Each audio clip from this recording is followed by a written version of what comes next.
This podcast is supported by MIDI Health. Are you in midlife, feeling dismissed, unheard, or just plain tired of the old healthcare system? You're not alone. For too long, women's serious midlife health issues have been trivialized, ignored, and met with a just deal with it attitude. Many of us have been made to feel ashamed or forgotten. In fact, even today, 75% of women seeking care for menopause and perimenopause issues are left entirely untreated. But here's the powerful truth. It's time for a change. It's time for MIDI. MIDI is not just a healthcare provider. It's a women's telehealth clinic founded and supported by world-class leaders in women's health. What sets MIDI apart? We are the only women's telehealth brand covered by major insurance companies, making high-quality, expert care accessible and affordable for all women everywhere. Our clinicians provide one-on-one, face-to-face consultations where they truly listen to your unique needs.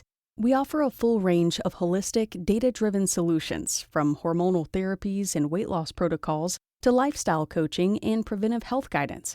This isn't a one-size-fits-all care. This is care uniquely tailored for you. At MIDI, you will join our patients who feel seen, heard, and prioritized. You will find that our mission is clear: to help all women thrive in midlife, giving them access to the health care they deserve. Because we believe midlife isn't the middle at all. It's just the beginning of your second act. Ready to feel your best and write your second act script? Visit joinmidi.com today to book your personalized, insurance-covered virtual visit. That's joinmidi.com. MIDI, the care women deserve. This week, in Prairie Village, Kansas, a wildly intelligent person hands in their medical license amid a failing marriage and begins to lose their mind while slipping into a world of alcohol, drugs, strange threats, and eventually 2 murders that are so horrific the town has to change the street addresses. Welcome to Small Town Murder.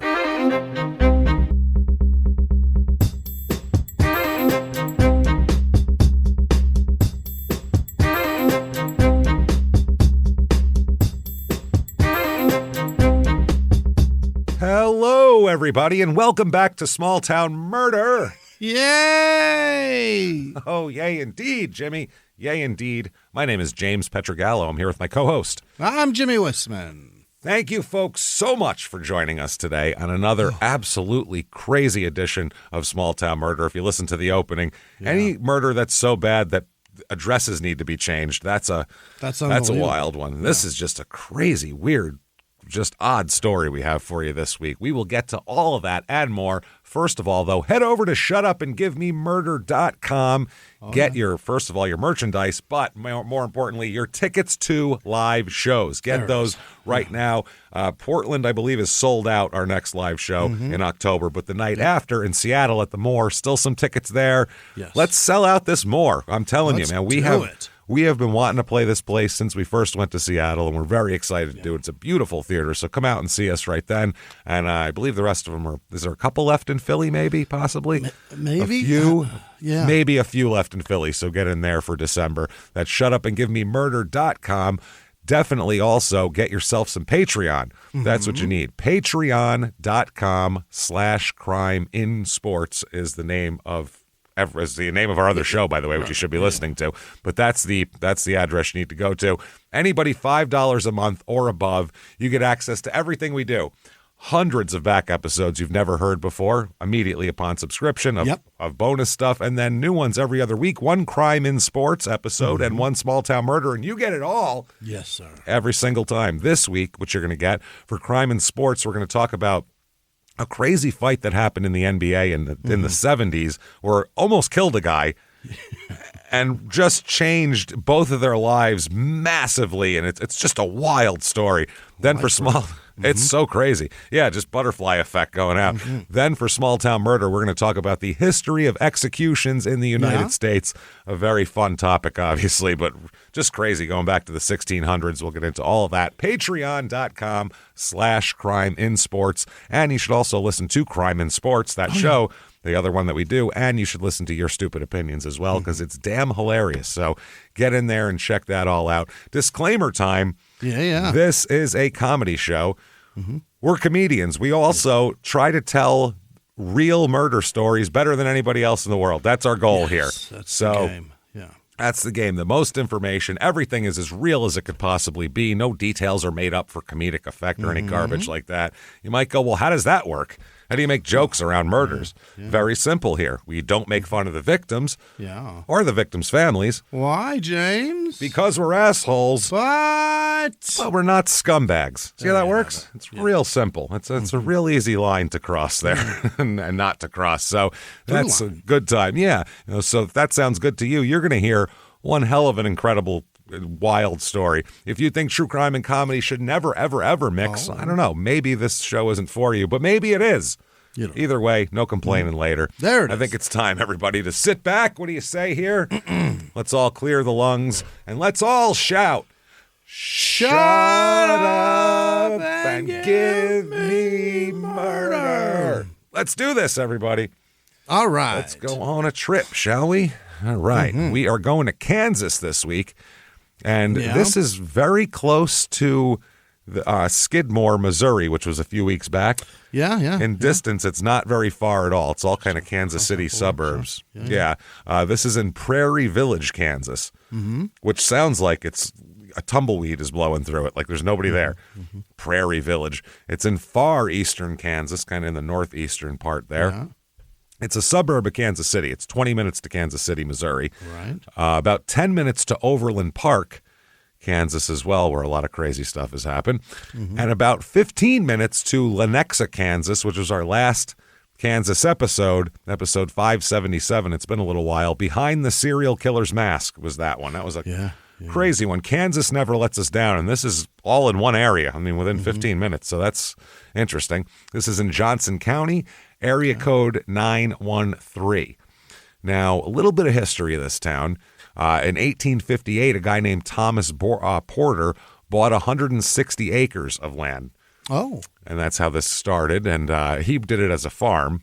Man with a dream. He raised all his children on the farm and was involved in the agricultural development and everything like that. So during the 1940s, J.C. Nichols, a developer, wanted to turn the farmland into suburban housing for soldiers who were returning from World War II.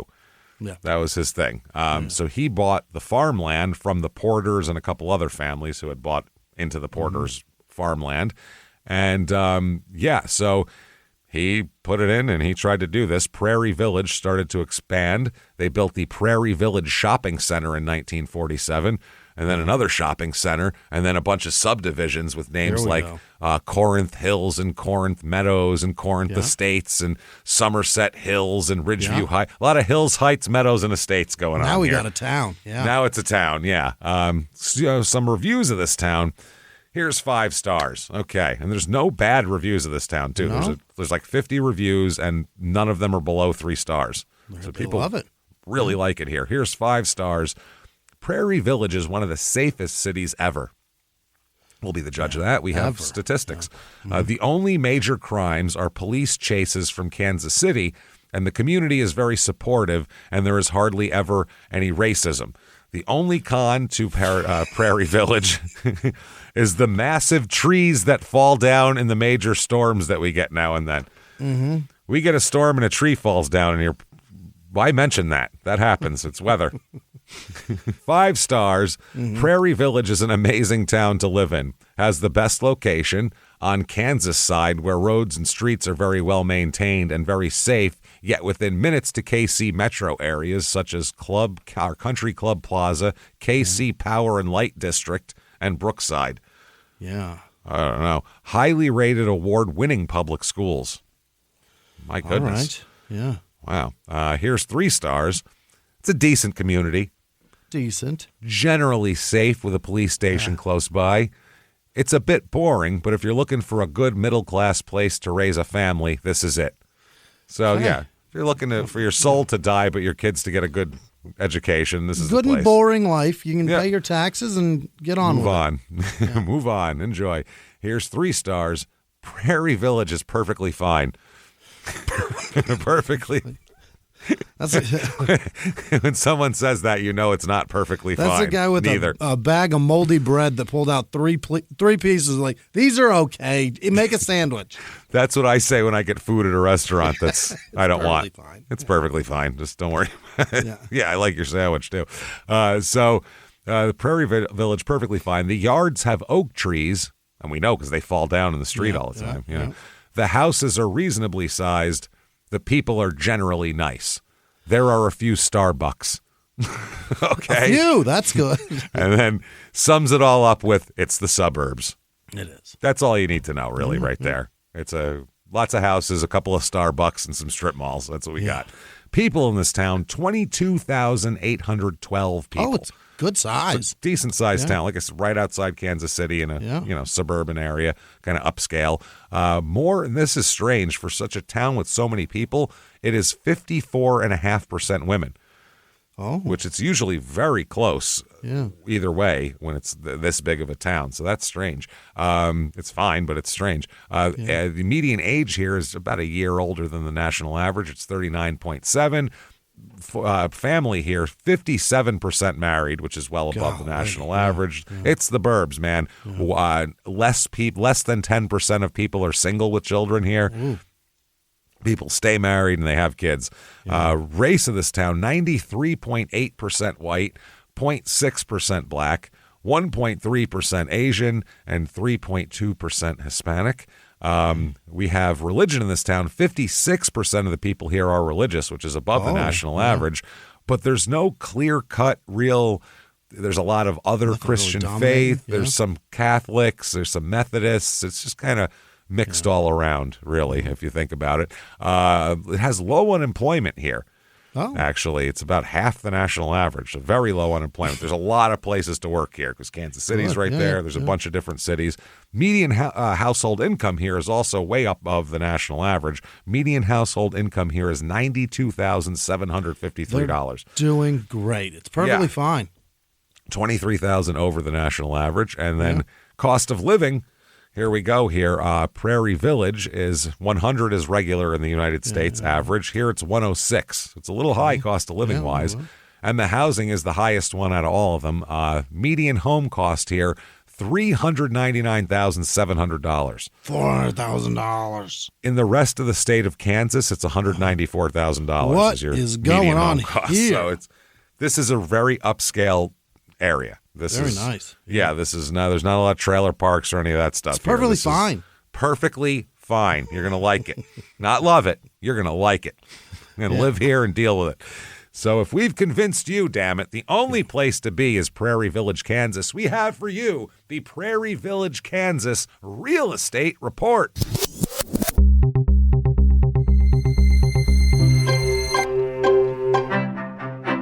Average 2-bedroom rental here goes for $1,710 a month, which is high. It's almost $500 above the national average. So that's cooking right there. Here is a house. It is a 2-bedroom, 1-bath, 975 square foot house. Little. Okay. As you can see, it looks nice from the outside. Wow. It's got a 1-car garage. Kind of looks like BTK's house a little bit. It's kind of a plain, small little house. It looks bigger than 900. It does. That's crazy. It does. The front doesn't go very deep, I don't think, here. This is on, God, not even, it's 8,800 square feet of land. $260,000 for that. Whoa. For a tiny house on no land. For nothing. And they just... A farm agriculture worker house. No shit, they just cut the price on that $20,000. Every house that we've done in the last 2 months in the real estate reports all has a huge price cut in them, all of them. Here is a 3-bedroom, 2-bath, 1,440 square foot house. This one again, just a raised ranch, single level. It's nice, newly painted, and you can see like inside it's got nice floors, and it's definitely redone. Yeah, it's definitely redone, but it's only 1,400 square feet here. It's on 0.34 acres. Okay. It is $469,900. How? That is crazy. That does not seem like it's worth it in the slightest here, and that's with a price cut too. Really? Yeah, and then finally, 3-bedroom, 4-bath, T-bowl for each and every beehole, and one left over. Yeah. 3,012 square feet. Whoa. It's not a house, it's a condo. What? You get part of this 3,000 square foot condo? Condo, yes. So you get no acreage. It's literally a condo. Yeah. I mean, it's very nice on the inside, very fancily done and all that kind of shit. $2,450,000. There's no land. I wish everybody could have seen right there the look on Jimmy's face. It looked like what do you do? It looked like I just told him, "Hey, your 14-year-old daughter just made the Denver Broncos roster, the 53 man. She's on it." You'd be like, "What? How? I don't get how that works. She doesn't even play football. She doesn't even like it. I don't get it." I don't understand. If you have $2 million, why would you want to live amongst other people? I have no idea why you wouldn't want some land. Unless you're living in Manhattan or something. If you're living in Kansas especially, give me some room. Oh, shit. Don't fence me in, motherfucker. You know what I mean? Don't give me an elevator that other people use. No. God, no. I don't want to ever touch anything anyone else has touched for that Unless it's my kids and my wife. Yeah. $2 million. Jesus. No strangers are touching anything I touch for $2.5 million. Not happening. Right. Things to do in this town. Here we go. They have the Village Fest. Yeah. This is a 4th of July event here. Of course. This is what happened this year. They started out with a patriotic ceremony and community spirit award. Yeah. I don't know what that's all about. Then the mayor's welcome from the CFD2 bucket truck on the skate park lawn. That sounds very official. Go on, get the mayor up in the bucket truck, put him over near the half pipe. And let him tell us something patriotic. The electric company, right? Yeah, I think so. What is or it? Maybe the fire department. It might be the the bucket truck. Doing bucket truck rides. Goddamn, that's a big day. The mayor's going to welcome you from atop the bucket truck. Then from 7:30 to 9 a.m., there is a pie baking contest registration and a pie drop-off. Oh, so you gotta but no eating contest. No. That's what I was waiting for. Then at 11 o'clock, so in 2 hours, they're going to parse the whole town's pie making skills because by 11, the pie results are in on the main stage. Calculated it. We got it. Then at 11 a.m., line up for Children's Parade. Decorate your bikes, trikes, and wagons to parade down Mission Road. All are welcome to participate. No registration is necessary. Just jump right in. Right. Then the entertainment comes. Here we go. At 10 a.m., this is awesome, on the main stage, right across from City Hall, right by where the mayor will be addressing you from the bucket truck. Let's hop the bucket truck. Mr. Stinky Feet and the Hiccups will be performing. Mr. Stinky Feet and the Hiccups. It's everybody's uncle. He's coming. He's going to be there. Yeah. He's not going to be there for that long because at 11 a.m., Multiphonic will be there. All right. I don't know what that's all about. Then Sterling Silver Sound DJ will be playing. Yeah. So there's that. Now, if that's not your cup of tea, that's it. That's the whole festival. It's one day. Stinky Feet and some Sterling Silver DJ. This shit's over by 1 in the afternoon. What? It's a 4th of July festival that is done by 1. No fireworks. That's it. No fireworks. No, it's fucking bright in the middle of the day. It's time for a hot dog, and we don't serve them. Get the fuck out. Go fire up your grills, assholes. Enjoy. Fuck off. There's also the Prairie Village Jazz Festival. Mm-hmm. So we got that. This is where I would expect all the best jazz to come from. Rural, suburban Kansas. That's where it all comes from. But it's close to Kansas City. That's what they're banking on, right? Yeah, I suppose so. That's probably the theme of why they would do it. Yeah. This is actually an evening thing. It doesn't take place at 7 o'clock in the morning. At 3:05 to 3:35, which is not a long set, the Shawnee Mission East Blue Knights will be playing. Okay. They're a student jazz ensemble, so you know that's going to be excellent. Then at 4 to 4:50, Henry Scamora's Urban Forum. The fuck? I don't know what that is. I don't know. Henry Scamora apparently graduated from UMKC's conservatory. Yeah. And he formed this band, Urban Forum. It's a band. With Spencer Reese, a vibraphone, and then a vibraphonist.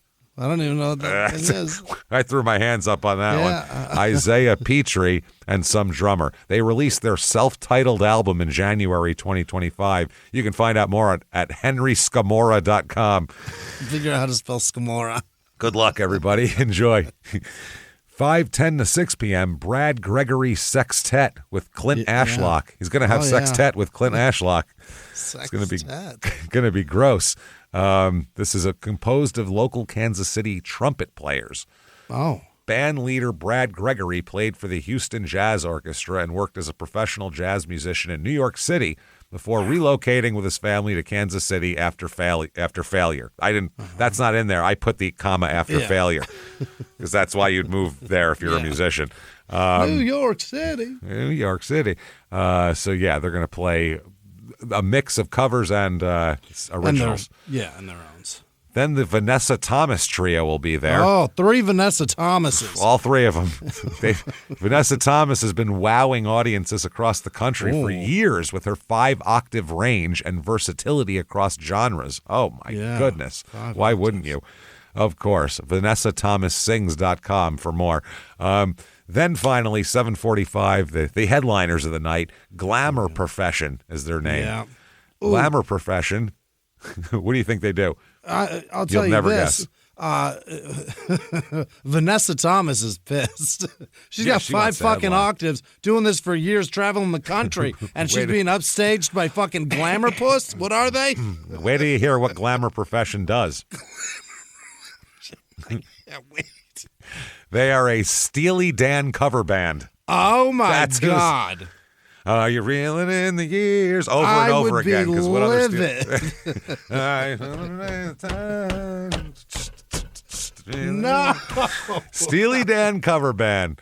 Oh, my God. It's composed of 11 of Kansas City's finest rock and jazz musicians. It takes 11 of you to recreate Steely Dan? Yeah, how many are in Steely Dan? Is it Not like 11, 5? I hope. Yeah, 5 tops, I would say. They play more than just the hits. They also play covers, fan favorites, and deep cuts. Got to get that deep cut off the Asia album. The fuck out of here. Oh, my God. You can follow Glamour Profession KC also on social media. God dang. Crime rate in this town, what we're concerned with here, the property crime is about 1/3 below the national average. So not going to steal too much of your shit. Then violent crime, murder, rape, robbery, and of course assault, the Mount Rushmore of crime, is about 2/3 below the national average. Okay. This is a safe-ass place, man. Very, very safe. I guess so, yeah. It is very safe, very sterilized, type of joint here. That said, let's talk about some horrible, terrible murder. What do you say here? Yeah. All right. Let's start out by talking about 2 people named Joanne and Bob Jones. Mm-hmm. Okay. The story is going to start out in Havana, Illinois, which I did not know existed at all. And I really want to murder there in Havana, Illinois. It's a little small farming town, basically. Kind of the place you kind of drive past. Havana? If you're going to like Champaign, Illinois, you'll pass Havana type of joint here. So this place, there's a woman named Joan, which everyone pronounces as Joanne for some reason. Oh, boy. Okay. Joan Purdy. Yeah. Now, she met a guy named Robert Jones, and they got married and settled down in Havana. What? She is Joan Jones? Joanne Jones. Maybe that's why she goes by Joanne. I would. She went by Joanne before that, though. Really? Maybe she knew. Very clear. Yeah, clairvoyant gal. Yeah, ESP. She got her Ouija board out and figured this shit out. So they get married very young. Joan just turned 18, and Bob is 17 when they get married. Oh, really? So this is some old school 1940s farm marriage type of shit here. They are going to have 2 daughters here that we'll talk about, and they're going to kind of basically grow up. Both parents came from large families. That's why, and they both came up really poor, which explains why they got married so early. Yeah. If there's 8 other kids in the house and you don't have any money, you're looking to get the hell out of there. I got to save myself. Yeah. Now, Joan is a really, really smart young lady. She's blonde and pretty and really smart. She won a partial scholarship to Stevens College in Columbia, Missouri. She went as a freshman, even though her new husband didn't want her to go. No. No. She's not 18 yet. Who's going to watch me? She's like, you have to stay home. I'm sorry. I'll get you a babysitter. So this is a prestigious women's college. And a lot of the other kids there are very wealthy kids going there. Oh. And Joan is not a very wealthy kid. So she had to make up the difference between her scholarship didn't cover everything. So she had to actually work to make up the difference and everything like that. So that's way different than all the other girls at the school pretty much. And this is the late 40s. And, she wants to get like the new clothes because fashion didn't really change much for like 10 years because of the war. Yeah. So, but then after the war, that's when like fashion exploded and, people wanted new furniture and new stuff. And they just, you wanted to completely kind of clear out the Great Depression, years of war thing and start over again, basically. Forget all about that. Yeah. So she didn't have that kind of money, though. She, still dressed the way she did before she came to school and stuff like that. So she felt kind of out of place with everybody. She called them the snooty girls. Yeah. Yeah.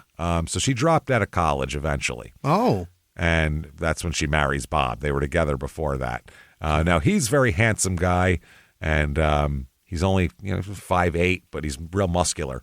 Oh. Real muscular guy and a handsome tank. face on him. Yeah. So they got married on Halloween 1948. And but Joan had a dream of becoming a math teacher. Really? Which is I don't think a lot of kids, if you ask them, what do you want to be when you grow up, they say specifically a math teacher. There's not a lot of that nowadays. Yeah, it's not a lot of. But she did. Yeah. Very few people want to be teachers in the first place. That's usually what they, teach. Back in the day, people used to want to be teachers all the time. Really? That was a very common profession for people to want to be. But nowadays, for the last 40 years, everybody knows teachers don't make any fucking money. So nobody wants to. Yeah. It's not really a goal that much anymore. So you used to be able to make a living off being a teacher. Yeah. Right. Now it's difficult. I know that because every single year I give fucking thousands of dollars to our listeners who put up their lists. Yeah, their children's lists. Yeah, dude, we do that every year, and it's like, crazy. why? God damn it! It sucks that we have to do that. Why do we have to? Why do I have to give you so much money? I know I do. It's not their fault. I'm just like, damn it. Why are we crowdsourcing Mrs. Bethel's fucking art project classes? What is happening? This isn't even for art projects. It's not even that. It's for like basic shit, like pencils and paper and things that she needs to like visual aids for like very. What the fuck? And forget about the special ed classes. There's a million of those. God, those I dig deep. I dig deep in the pocket for those. So it's tough, man. We don't support shit anymore. No. So Joan, she becomes pregnant pretty much immediately and gives birth to Pamela in the summer of 1949. Yeah. And then 2 years later, 1951, here, February 28th, 1951 to be exact, they have a daughter named Deborah. Okay. Now, it's going to end up being spelled Debora. At first, they had an H on it, then they took it off. Oh. Changed their mind. Didn't want that. Then they changed it to Deborah, Debra. Thought that was easier. Then they called her Debbie, then Deb. Oh, boy. And then they finally figured out, after a while, how about Debora? That's perfect. Okay. That's the compromise. So the household is happy enough. Joan is a homemaker. Dad goes out and works and does that sort of thing. That was just it. They stayed together, and it was a 1940s marriage. Average house. Yep. Doesn't matter how miserable they are, damn it, they're going to stay together. We're going to figure it out. He'll have a couple more drinks. Yep. She'll do a couple more word searches, and we'll be fine. Everybody's gonna figure it out. Yeah. So the girls are both little cute kids. Both of them are really smart, but Deborah is like an actual genius. She is really insanely smart. She taught herself to read by 2.5. Whoa. No one taught her. She looked at the newspaper by herself and could read and started writing by that time as well. 2.5. Turns out she has a 160 IQ, by the way. Brilliant kid. Which is extremely fucking brilliant. Like that is really, really, really smart. 160. 140 is genius. So what does that say? She's killing it. She's doing great, yeah. She's doing amazing, really. Hey everybody, just going to take a quick break from the show to tell you a better way to shop with Stitch Fix. StitchFix.com. Absolutely, because I'm going to be real honest with you. Shopping, it sounds great and all, but it's not that fun. It really isn't. It's actually a nightmare, especially if you don't know what you're trying to get here. I spend all this, I'll zoom in on things. I'm looking at them. I'm trying to find, I don't know what I'm buying out there. I have no idea. I end up with a cart full of things that don't feel right. I'll get 10 things and 3 of them will fit. The rest I don't know what to do with. It's a mess. It's an absolute mess. That's why Stitch Fix is what you need. It makes everything so much easier. A personal stylist sends pieces that match your size, style, and everything is in your budget. No guesswork, no stress. It's going to be excellent stuff here. All you have to do, this is how Stitch Fix works. It's super simple and it's great. You take a quick style quiz, share your size, style, and budget, and get matched with a real human stylist, not some AI person who gets your vibe and understands this thing. It's really great. The stylist is an awesome thing. You get personalized pieces that I actually like and that actually fit, and they actually know what's like in style and all that stuff, because we can't follow that. Oh, boy. Yeah, you look and you feel great, and it's super easy. It's no risk, all style. Get personalized Fix box. Get that sent straight to your door and try it all on in the comfort of your home. Shipping and returns are always free. No subscription required. Plus, you get a try-on for your first fix for free. Get started today at stitchfix.com/STM to get $20 off your first order, and they'll waive your styling fee. That's stitchfix.com/STM. Now back to the show. Hey everybody, just going to take a quick break from the show to tell you about our safest sponsor, Simply Safe. SimplySafe.com. SIMPLI Safe.com. That's right. We want to talk to you about your home security for just a minute here. Just a second. I used to think home security was an alarm that goes off after, there's a break-in and the guy would get scared and go, oh, God, and there's people are going to hear this and they run away and maybe they get your neighbor's attention. But that's pretty reactive. I mean, things are already happening. By that time, an intruder's in your home. It's too late. You've heard Small Town Murder. You're listening to it right now.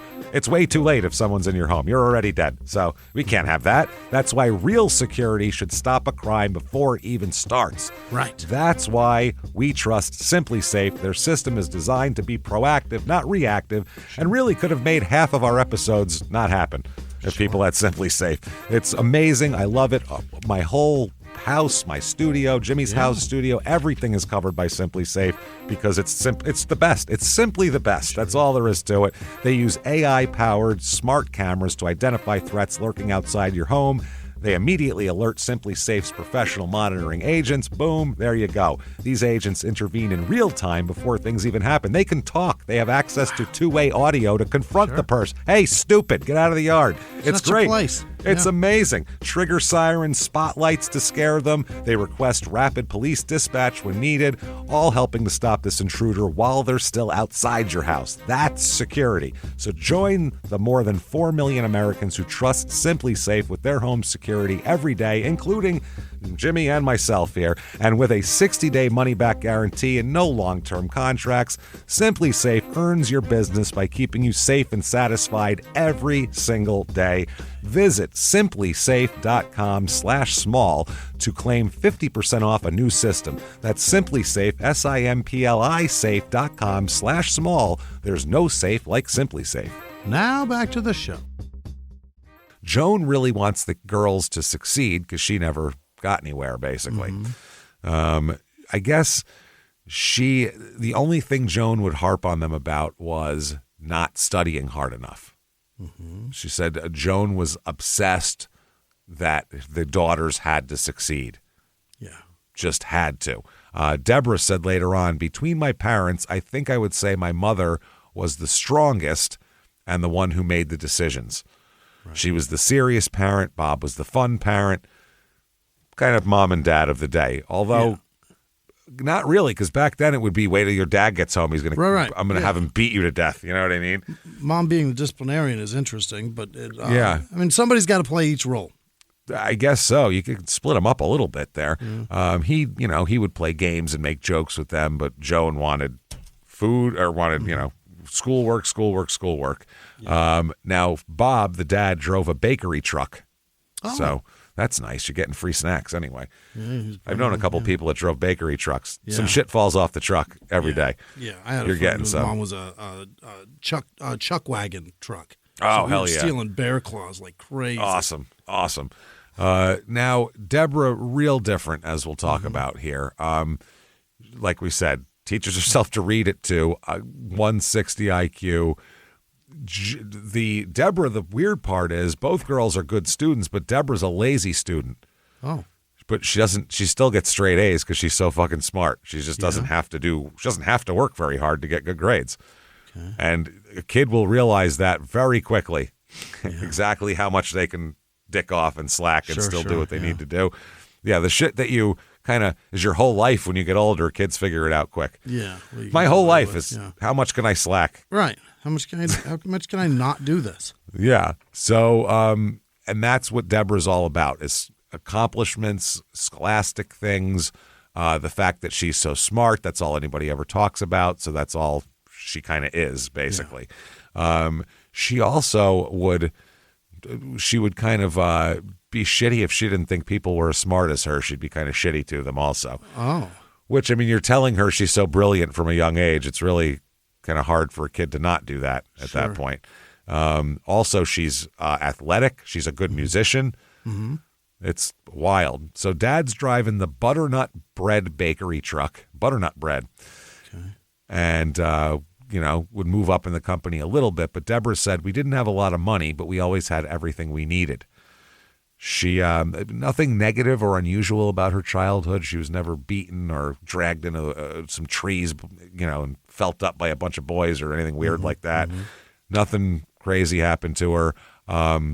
She said, everything was fine. There was one incident, though, that other family members recall.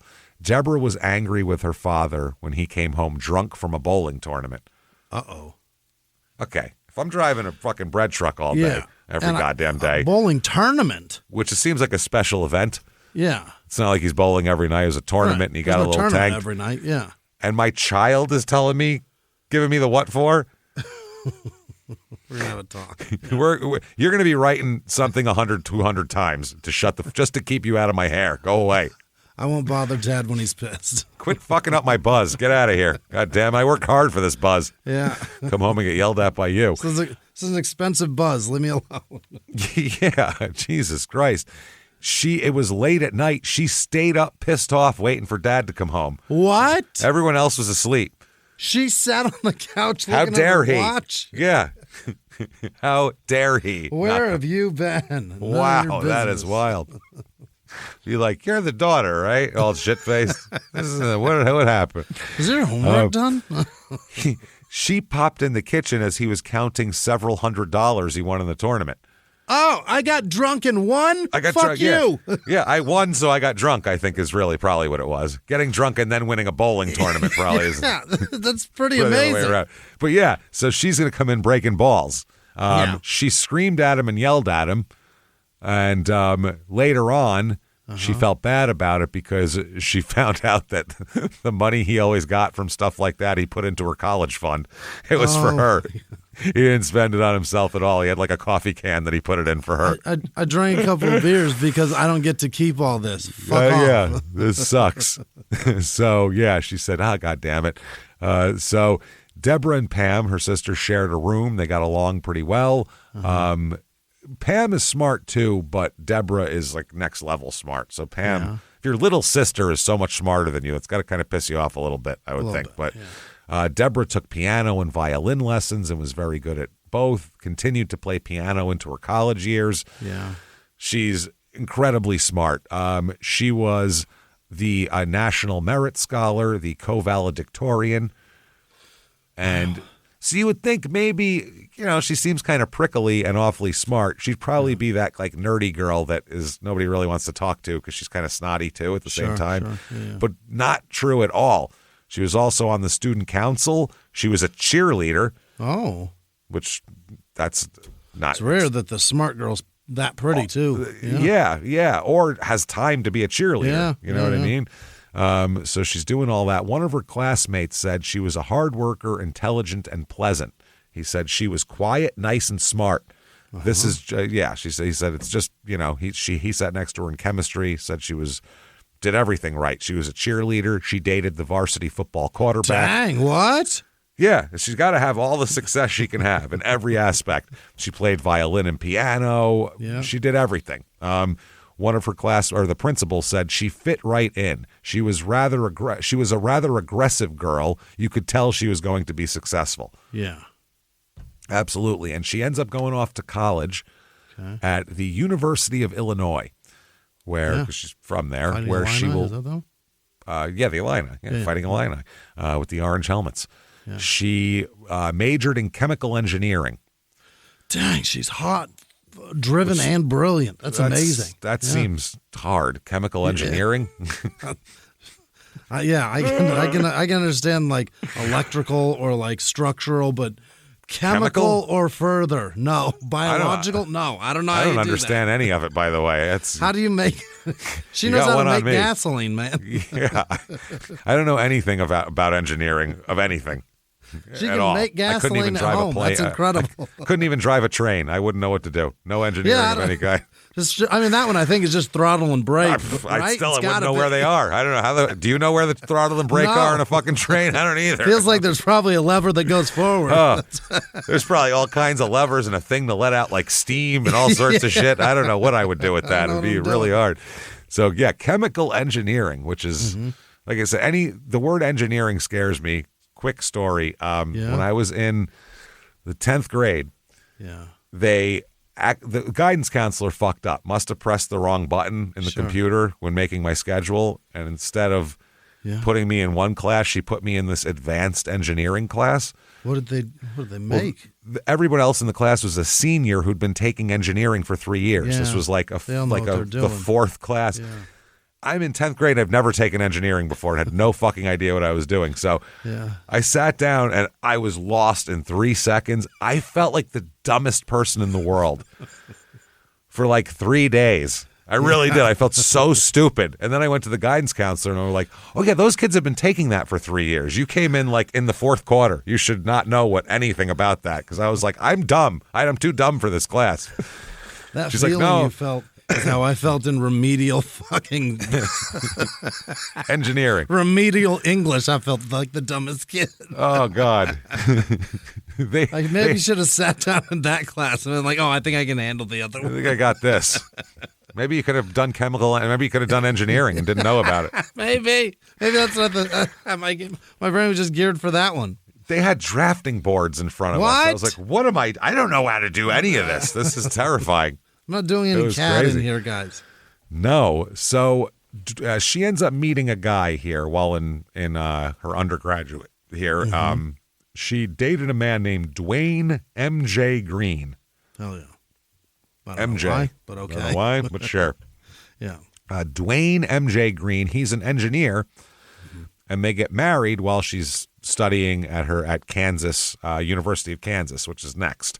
Okay. They're going to live together in Independence and do all of that, and then things are going to have some problems. She later would say we had absolutely no common interests, is what she said. Fascinating. So she graduates a 4-year program in 3 years with the chemical engineering in 72, then goes to University of Kansas Medical School, graduating in 75, which is, again, early. Yeah. So everything she does is early, always. Sure. She switched to medicine because she believed the market was flooded with engineers back then. So, yeah. Imagine if you had to decide between, there's a lot of engineers. I guess I'll just be a doctor. Imagine if that was our decision. Wow. That is awesome. Rather than, I guess I'll go work at Peter Piper Pizza, wherever you went. And I said I'll go work at. I guess I write some dick jokes and hope people like it. in 15 years. Yeah. What are you talking about? Not out of high school. Oh, God. Yeah. Then, so I'm talking about college. There was certainly an influx of pizza makers. Yeah, that's what I'm saying. Plenty of people working at Taco Bell. Yeah. For me, or whatever the fuck I was doing back then. So she chooses emergency medicine as her initial specialty, which is, to me, the craziest form of medicine. Emergency medicine. Things that people need right now. To not to go to work and not know what you're facing at all is crazy to me. To just go in there and be like, someone's going to come in with a sore throat, and the next guy's going to come in with a sprinkler key sticking out of his temple. Like, and I got to deal with both of them back to back and have the equally have the nice demeanor for the kid and have the fucking holy shit, there's a sprinkler key in you for the guy. There's a lot going on there. So that's too much, I think. I couldn't handle that. That would drive about 2 days of that. I'd have a fucking breakdown. Wouldn't be able to handle it. So she undertook a residency at the Truman Medical Center emergency room after her graduation, and she finished this program in 3 years instead of 4. Wow. Again, so a lot of people take 8 years to get through all this. She did it in 6 years. Dang. A doctor after 6 years. 6 years. Pretty goddamn impressive, I would say. She's going to deal with other specialties as time goes on, but we'll talk about that. So by 1978, she's making about $70,000 a year. 1978 money, which is $400,000 a year now. It's amazing, yeah. She's doing great as a pretty young person. She's 27 for Christ's sake. She's crushing it. That's when she divorces Dwayne. See you around, Dwayne. Bye, Dwayne. Now, Dwayne's her version of why the marriage failed is they didn't have any common interests. Yeah. His version was I put her through college, then she dumped me. That's his version of it. A little bit different. As soon as she got a job and got out of there, she dumped me. As soon as she didn't need me any longer, goodbye. Yeah, and he's an engineer, so she's not real interested in that. That's what she was. When she got with him, that's what she wanted to do. But now, it's different. So our common interest was getting me through school. Once that was done, it was over. She's not lying. She's just it's different. No, she said we had no common interests. Yeah, they did have one common interest, getting her through school. And then it went away. Then it was no more. So the divorce, though, everybody says was pretty amicable because I don't know. No, it didn't seem like it was that much passion flowing around where anybody really gave a shit. So pretty much immediately she meets another man, probably a little before, Okay, yeah. She probably bridged that relationship gap a little bit. She could see she could see it coming to an end. Saw the writing. Yeah. She met a guy named Michael Farrar, Farrar. Oh. Oof, there's a lot of R's and A's in that name, Farrar. So Michael, he's born in 1955, so he's 4 years younger than her. Yeah. He was a medical student at the time, and she was already a practicing physician. He's pretty handsome, and his goal in medicine is to go into cardiology.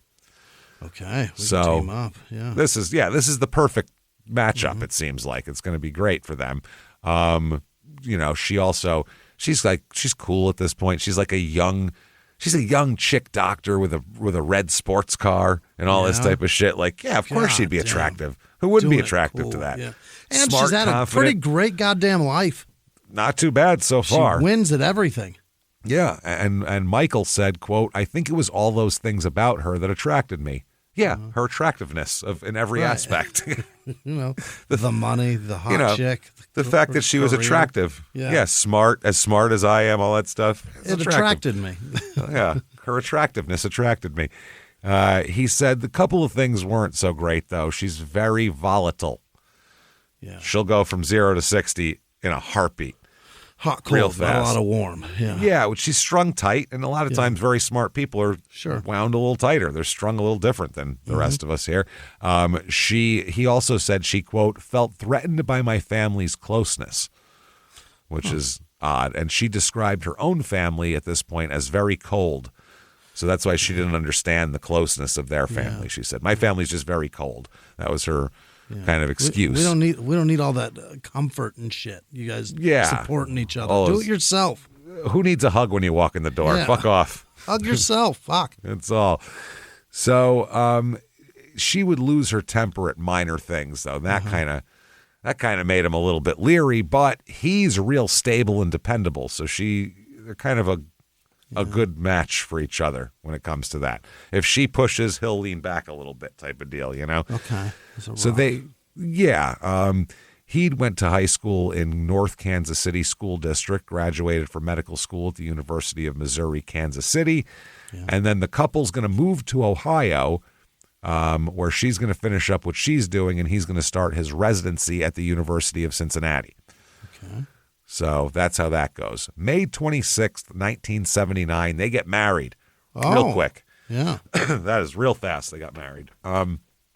Michael later will tell somebody that this is during the first couple of years of their marriage, that he'd kind of known during the ceremony that he was making a mistake. Oh. During the ceremony. Which is odd. Hello, Reverend. I'm making a big mistake today. How are you? So you two have composed your own vows? Yes, I have. My darling, I'm making a huge mistake. I mean, shit. Hold on a minute. I wrote that note to myself. Sorry. Hold on. Forever and ever. Whoops-a-daisy. You're so beautiful. I love you. Yes, my bad. So he said she had anger management issues, and it wasn't just with him. It was with anybody that she came across. She wants a couple in a parking lot parked in the parking spot that she'd wanted to go to. Yeah. Didn't screech in front of her and slam into it, then give her the finger and fucking, walk away with their pants down, showing their asses. Like, nothing like that. They just pulled in a parking spot that she had wanted to go to. Okay. So she followed them through the parking lot to berate them for it. For the whole, just screaming for 10 minutes about this parking. Just as we're walking into the store, we're just she's bitching at him. Wow. Level, just fucking going crazy. She'd also yell at restaurant servers. Oh, no. Airline staff, anybody. Oh. And as much as airline staff deserve to be yelled at, I'm not the guy to yell at them. You know what I mean? I don't yell at people like that. I just don't. I yell at people who are above me that could hurt me. That's what I do because I'm stupid. She's actually the smart one. I'm an idiot, and I only yell at people that can ruin me. A man at the gas station that was working the gas station yesterday, I'm on the phone getting a drink, going to my daughter's volleyball game, and I said, fuck. The guy behind the counter said, sir, watch your mouth, please. And I just went, oh, yeah, sure. And then just went about my life. As I got out to the truck, I was like, why didn't I tell that guy to mind his fucking business? Yeah. Fuck you, man. How's that? That kind of shit I have. And I still won't do that. No, see, that kind of shit, it's like a ball bouncing. If you bounce it, I'm coming back at you twice as hard. Go fuck yourself. I would have said, no problem, you fucking cunt face. How's that? Better? Better, dick licker? I would have fucking, just because I'm an asshole like that. But I would have kissed his ass till he was a dick, though. That's the thing. Yeah. You've seen me with please. What? You've seen me with servers that completely fuck my order up, and I feel like it's my fault. Like I'm sure I did something wrong. Like I'm not a come down on you guy, but don't tell me what to talk. I'm an adult. I'm too busy for the fucking. I'm not dealing with this. I'm not gonna. No, we're not fighting today. Fuck you. Nope, not happening. Nope. Fucking unbelievable. So this is what I mean. You can tell a lot about a person by how they treat servers. Yeah. Number one. And anybody that is at that time, quote unquote, beneath them, has to serve them or kiss their ass. Frontline employee, and we're berating their life. You can is tell not a lot. Great. I promise. You can tell a lot about character like that. Yeah. But so anybody but it wasn't just that. It was anyone who crossed her. She would just, if she was in the mood, boy, it was happening. It was going to be a battle. So, that's a lot. It reminds me of my mother, and it scares me. Okay. That's what my mom always did. She's just... Frontline employee just berated them. Not frontline, anybody. Any employee. Anybody. No, a doctor, it doesn't matter. Yeah. It was any person. Yeah. Right from my grandmother to anybody. And it used to freak me out as a kid because I'd be like, it's okay. It's all right. And she'd be like, no. I'd be like, oh, God, Jesus Christ. It just embarrassed the fuck out of me. But I'm telling you, it was wild. So that's a tough thing. Luckily, she doesn't have any kids at this point to take this in. She's got a real man. Yeah. So now Michael's going to accept an internal medicine residency at the University of Cincinnati. Like I said, they moved to Ohio. Mm-hmm. And Deborah, who at this point is going by Deborah Green, and that's what she's going to keep this name, even though she married. From Dwayne? She's keeping Dwayne's name because I think that was her professional name. She started medicine with that. Yeah, and you got Dr. Green. That's real easy. And you don't want people going, what happened to Dr. Green? Yeah, and you might make an appointment just based on the fact that she might be giving me weed. Maybe, you don't know. Yeah, Dr. Green, maybe it's a code. Maybe, maybe it's she's Dr. doing an Green illegal sounds thing. like a doctor that's done this a long time and just fucking knows what to do. Absolutely. So she goes into her own practice or goes into a practice at Cincinnati's Jewish Hospital as an emergency physician. But eventually she didn't really like the emergency room. No. thing. Now, she switched specialties and joined a second residency in internal medicine, joining Michael's program. Oh. So now they're doing that together. His cardiology set. Well, yeah, it starts out with internal medicine, I guess, and they're going from there. Now, by the way, later on, there is an Anne Rule book about this whole thing. Now, if you're not like a big true crime aficionado, if Anne Rule writes a book, that means shit has gone off the rails. It's gone crazy. Bad things have happened. If Anne Rule's heard of this, you got issues. Yeah, because every one of her audiobooks is 18 hours long and extremely detailed and shit. Yeah. If you have fucked up royally, if Anne Rule is sitting there taking notes at your trial, bad stuff here. So the bad things are going to happen. Now, Anne Rule describes it this way. She describes how Deborah kind of coasted through college and med school easily. Really? Had no problems. She said, quote, her genetic gifts of talent and intelligence had always made her life so easy, and there were precious few things she wanted that she did not get. Perhaps that's why she behaved outrageously when anyone crossed her. She couldn't abide anyone who questioned her intelligence or any glitch in plans that inconvenienced her, because she had everything so set out. Yeah, so she didn't expect people to be as smart as her. She just expected them to serve her because she's better than them. Bow before my altar of intelligence, stupid. What the fuck is wrong with you? That's incredible. It's not her going, listen, what's so hard about trigonometry? She's going, I do trigonometry. So you're fucking clearly inferior to me, is what she's saying, obviously. So you should kiss my ass. And also, when her plans are laid out and then they don't come to fruition like she wants, that makes her fucking crazy too. Oh, boy. Yeah. So now in the early 80s, she starts to develop some medical issues. Mm-hmm. She had surgery on her wrist. Her wrist got infected somehow. So she had to have surgery to remove some abscess or some shit. Also, migraines and insomnia she gets as well. Dang. Which I would think the stress of doing another medical residency and doing all that would give you migraines and insomnia. Well, also, she's probably got an exhausted brain. That thing's probably working hard. That's exactly what I'm saying. If you're doing all that, I would fucking. It probably hurts a little. Yeah. You use your elbow too much. That motherfucker hurts. Tennis elbow. I'd be on the floor with like a green fluid dripping out of my ear probably if I tried to get all that in my head, and I can't. I don't know it. Yeah. So they're going to start having kids here, these two. All right. On January 20th, 1982, they have their first child, a son named Timothy. Goes by Tim. She wants children, huh? She wants children, absolutely. She wants it all. I mean, she wants a family, she wants the career, she wants everything, and so does he. They both want it all. Right. She did a 6-week maternity leave, then returned to her fellowship in hematology and oncology. Whoa. At University of Cincinnati. She's a cancer doc. She's going into oncology as her specialty. Wow. Which is, good for her. That's something. I could never. No, it's too sad, but it would feel amazing to be able to help someone with that. So maybe that's why you do that. Yeah. It has to be the drive to treat it better, I would think. Yeah. So I have a medical issue, whatever. But they thought it was cancer. So they sent me to the cancer doctor, and he's like, there's a couple ways you can treat it. You can do stuff at home, or you can come here. He goes, do you want to come here? He asked me that. Obviously not. He doesn't even want to go there, and he gets paid, I'm sure, incredibly well to be there. I don't know how oncologists show up every day. And not every day. I might work once every 3 days. It sounds horrifying. Treat it like a fireman, because that's crazy. Yeah. But for you, that was a good visit because you don't have cancer. Oh, yeah, I don't have cancer. And his main thing was, hey, stop eating that shit. That was his main. Stop fucking around. Take life seriously.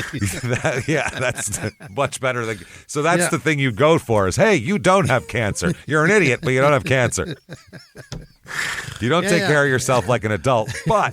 You can't operate a train or this body very well. No, neither. To be honest. I'm going to be quite honest with you. So... December 27th, 1984, almost 3 years later, they have a daughter named Kate. Yeah. So here we go. 1985, she received a fellowship in hematology and oncology, and she completed that. I'm sorry, that was before. She completed it in 85. So now she's got 2 kids, a completed fellowship. Mm-hmm. Everything's going great. So she returned to her studies, and completed it, and she went into private practice in hematology and oncology, while Michael finished up the last year of his cardiology fellowship. Wow. Heart and cancer doctor. That's what they are together. That's the most important ones, right? Wow. I would say, Christ, they do a lot. But I mean, that's an impressive, that's a power couple. Yeah. That's pretty goddamn good. And they had joined kind of the established, a couple of well-established medical practices in the Kansas City area after this here. After about a year, Deborah starts her own practice, which prospers pretty well here in the mid-'80s. Yeah. Until we'll talk about what happens in the late 80s that kind of makes her have a maternity leave and take some time off and kind of messes it up a little bit. But by 1986, Michael was one doctor that knew him in Ohio said, quote, he's a real superstar. Yeah. Killing it. He completed his fellowship in cardiology and agreed to stay at the hospital. 3 months later, he quit. Out of nowhere, and he told his colleagues it had something to do with his wife. His wife wanted to leave Cincinnati, is what the other doctor said. She didn't want to be there anymore. So that's when they move back to Kansas City and start their own practices. Okay. Sure, she starts her own, and that's how it goes. They move into a very nice Tudor-style home in a very upscale, fashionable neighborhood. Yeah. And then in 1988, they add a third child to this mix named Kelly. Now it's another daughter. Now, this was an unplanned one, which you would imagine two doctors who can both write prescriptions would not have unplanned pregnancy. Yeah. No, shouldn't have pills to take. Yeah, and there's that too. Yeah. If you don't want a kid, one of you write a prescription for something. or one of you don't put the secret cover it up. Yeah, don't put the special sauce on the burger. That's one of the two. You can figure it out. I'm saying out of that, I would think medically, two doctors could figure this out. They should know very well. How to not have unwanted children. Yeah. But apparently, Deborah didn't want the kid at first. She didn't want to have the baby because she was in too much of a flow. But then she said, "Okay, fine." Okay. So it's very, very interesting. Now, during this period, here is an interview. This is living in Kansas City, doing doctor stuff, both of them. This is an interview later on with a woman named Ann Slegman Eisenberg. Yeah. And she knew Deborah, during this whole time. And they will go from there. She said, the interviewer said, how did you meet Deborah? She said, I started taking a 3 and a pro tennis class at a little club near my house. I played singles and wanted to learn doubles tennis. Deborah was no longer working as an oncologist and was also learning tennis, so we got to know each other. They said, was she likable? And this woman said she literally had a genius IQ. So she was so quick and as funny as a person can be, kind of the life of the party type of person. That sounds fun. She said, did you meet her husband, Michael? And she says, my husband and I socialized with her and her husband once at a tennis get-together.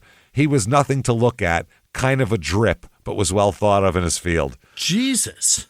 He's a dull little fucking ugly man, but he's well thought of in his field. Okay. Kind of a drip. They said, did you meet their kids? And she said, they went to a private school and my kids went to public school. Some of Deborah's kids would come around the tennis club, and I think they really did have a good relationship with their mother at that time. Kelly was darling with a poof of blonde hair. Mm-hmm. So they're both working really hard. They both end up on the staff at Trinity Lutheran Hospital. Wow. This is going to be from 86 kind of on. They do this. Hey, everybody, just going to take a quick break from the show to tell you about our safest sponsor, Simply Safe. SimplySafe.com. SIMPLI Safe.com. That's right. We want to talk to you about your home security for just a minute here. I used to think home security was an alarm that goes off after, there's a break-in and the guy would get scared and go, oh, God, and there's people are going to hear this and they run away and maybe they get your neighbor's attention. But that's pretty reactive. I mean, things are already happening. By that time, an intruder's in your home. It's too late. You've heard Small Town Murder. You're listening to it right now. It's way too late if someone's in your home. You're already dead. So we can't have that. That's why real security should stop a crime before it even starts. Right. That's why we trust Simply Safe. Their system is designed to be proactive, not reactive, and really could have made half of our episodes not happen if people had Simply Safe. It's amazing. I love it.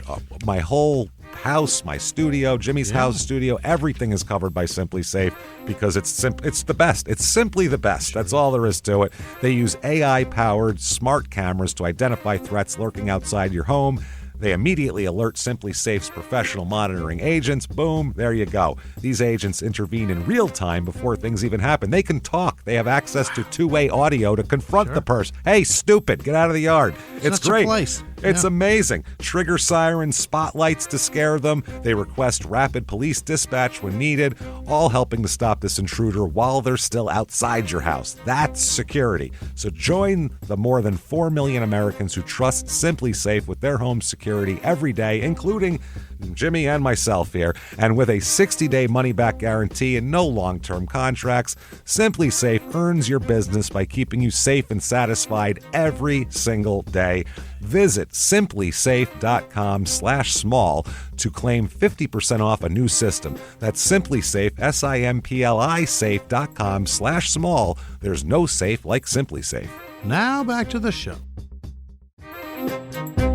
Hey everybody, just going to take a quick break from the show and tell you how to get your fashion a little bit better with Quince. Quince.com, QUINCE.com. You know it. Cooler temperatures are coming, everybody. Summer is ending. And Quince is where we're turning for our fall staples so they'll actually last. Some good stuff, some quality items. From cashmere to denim to boots, the quality holds up and the price is going to blow you away because we love shopping on Quince because the prices are phenomenal. Quince has the kind of fall staples you'll wear all the time, like super soft 100% Mongolian cashmere sweaters starting at just $60. You can't beat that. That's crazy. Their denim is durable and fits right, and their real leather jackets bring that clean, classic edge without the elevated price tag. I myself bought a leather jacket from there, and I like it a lot, and I wear it all the time. Well, not in the summer, but when it gets cool again, I might look for another one. Who knows? With Quince, I can afford it, so it's good. What makes Quince different? They partner directly with ethical factories and skip those middlemen. You don't get robbed by middlemen. No. So you get top-tier fabrics and craftsmanship at half the price of similar brands. I love that. I got all sorts of stuff from Quince. I got a cool shirt that I got a pair of pants that I wore to an event.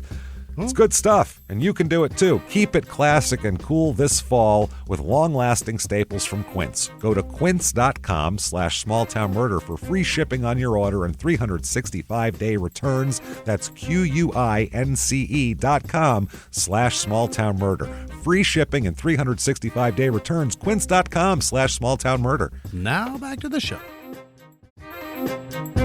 Hey everybody, just going to take a quick break from the show to tell you about Rocket Money.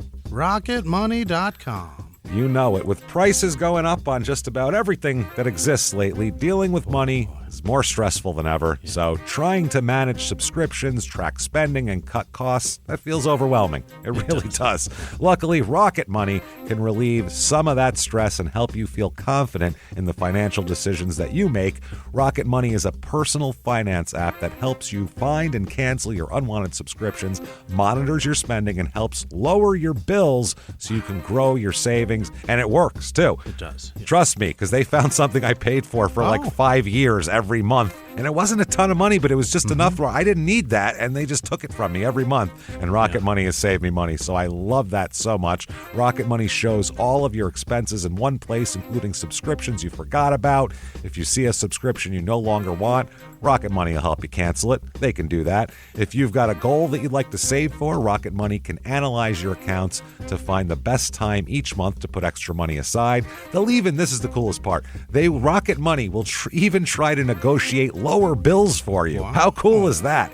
The app automatically scans your bills to find opportunities to save, then goes to work to get you better deals. They'll even talk to customer service so you don't have to. They're going to wait on hold for you, these people. Wow. This is awesome. Get alerts if your bills increase in price, if there's unusual activities in your accounts. Rocket Money's 5 million members have saved a total of $500 million in canceled subscriptions, with members saving up to $740 a year when they use all of the app's premium features. Cancel your unwanted subscriptions and reach your financial goals faster with Rocket Money. Go to rocketmoney.com/smalltownmurder today. That's rocketmoney.com/smalltownmurder. rocketmoney.com/smalltownmurder. Now back to the show. A nurse who worked with her, though, said that she found Deborah very not a great bedside manner. She described her as, quote, very cold. She was very unfeeling to the patients.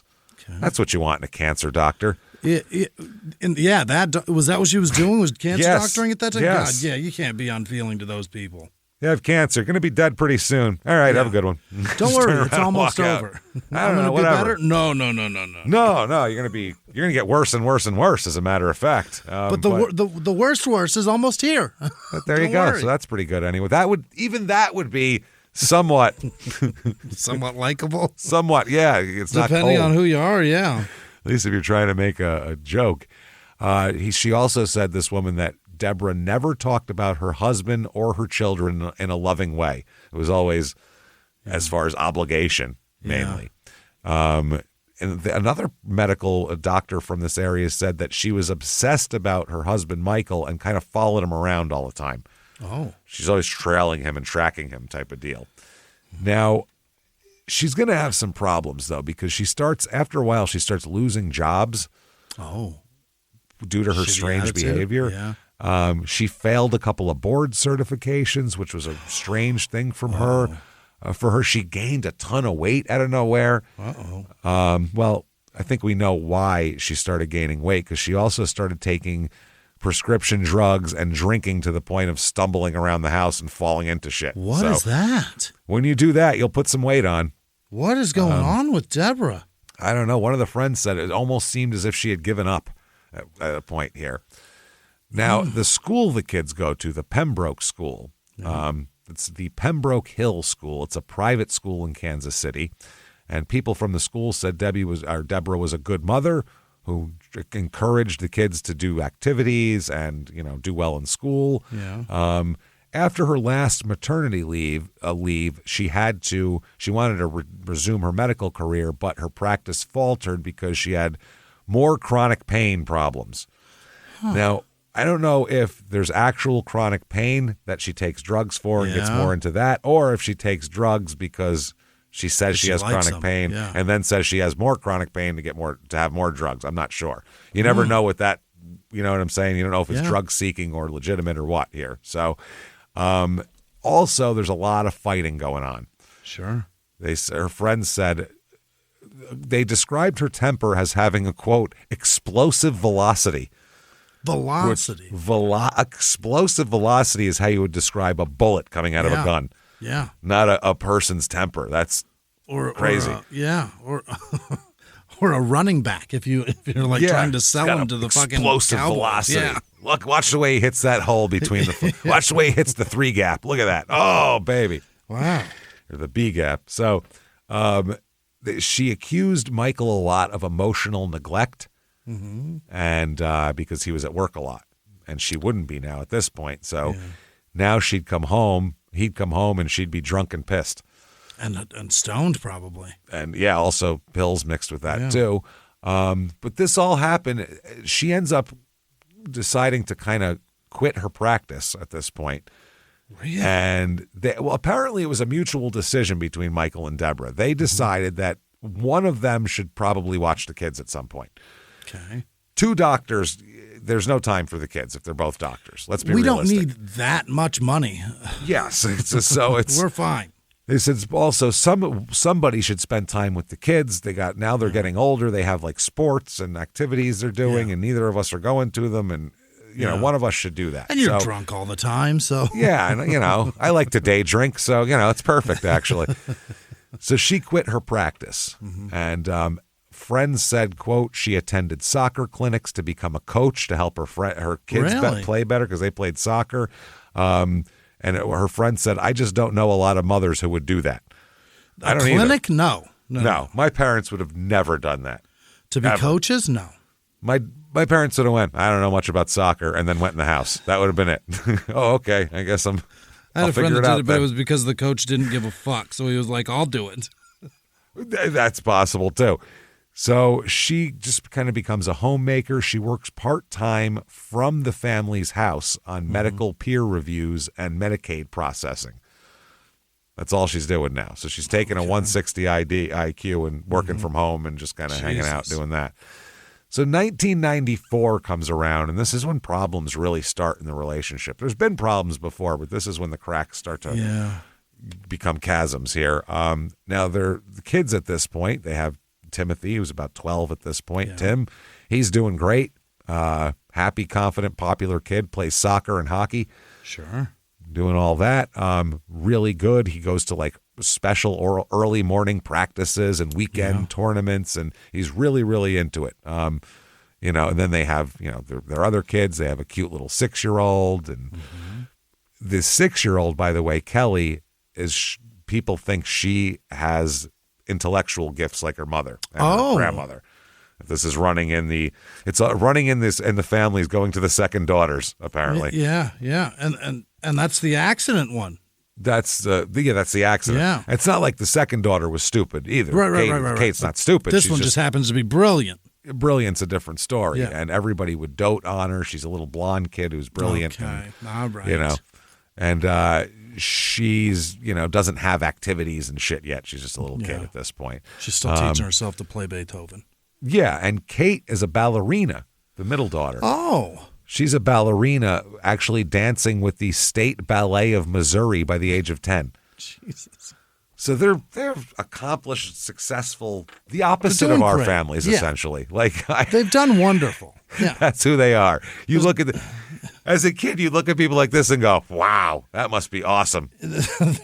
Likely no depression in that house. Doesn't seem like it anyway. They're too busy to be depressed, these people.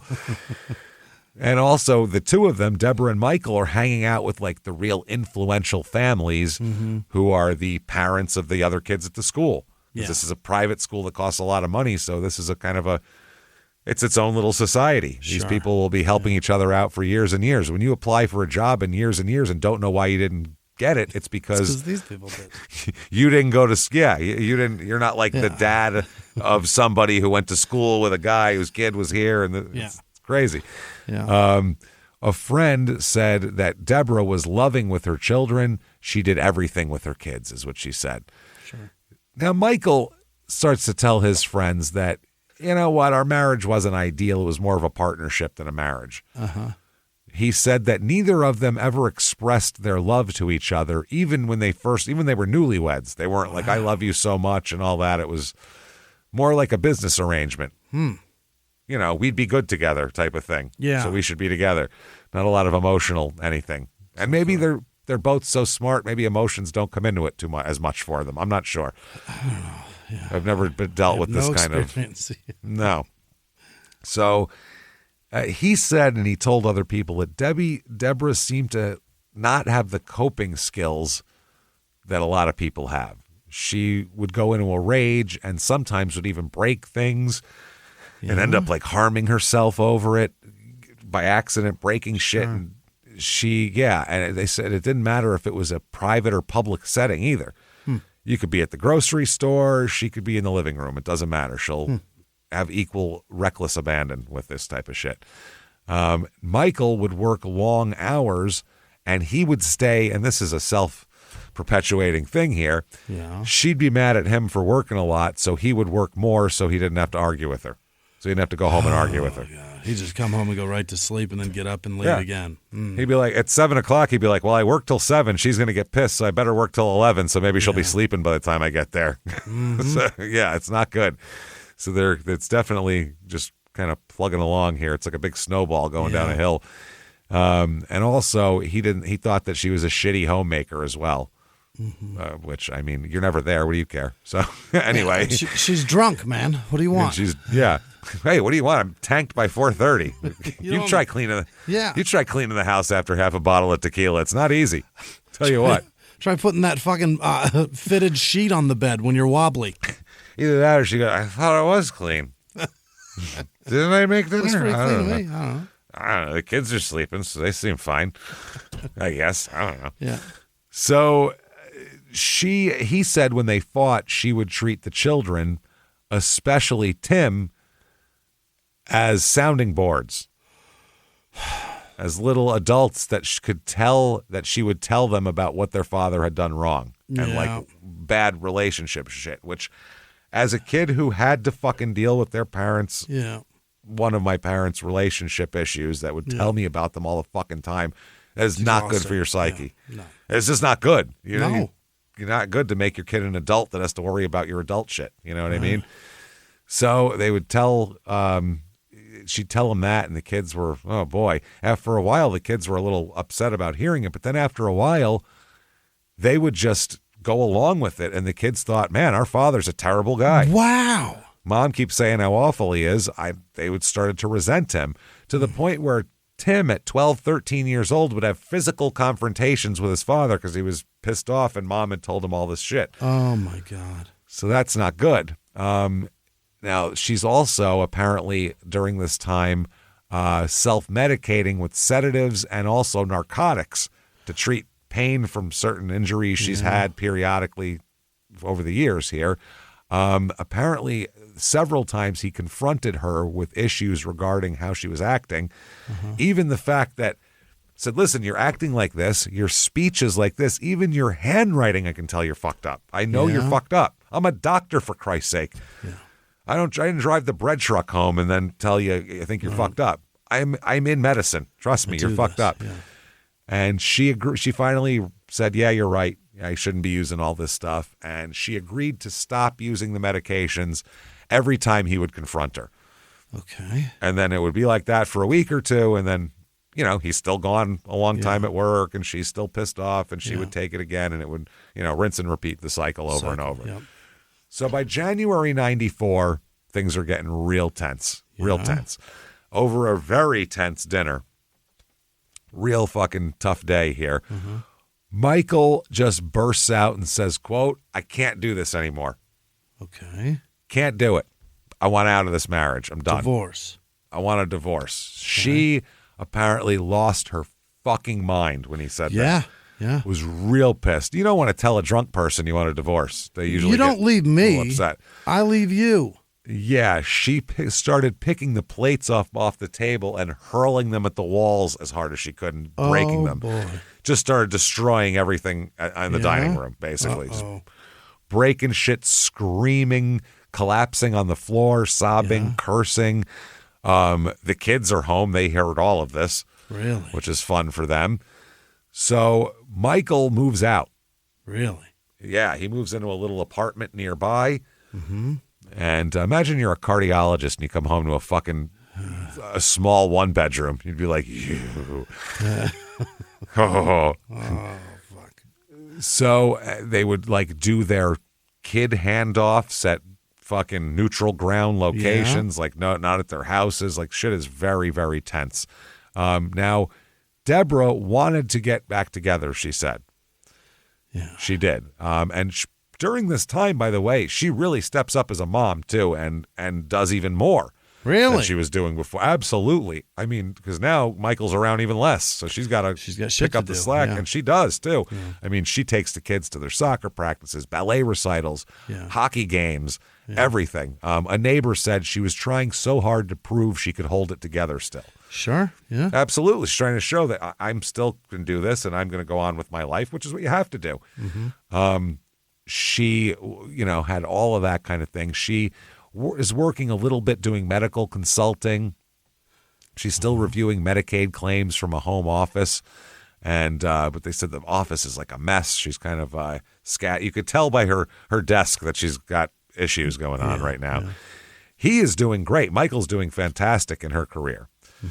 So it's at this point, she tells him on the phone one night while very drunk, she said, I fucking gave up my practice to do our family.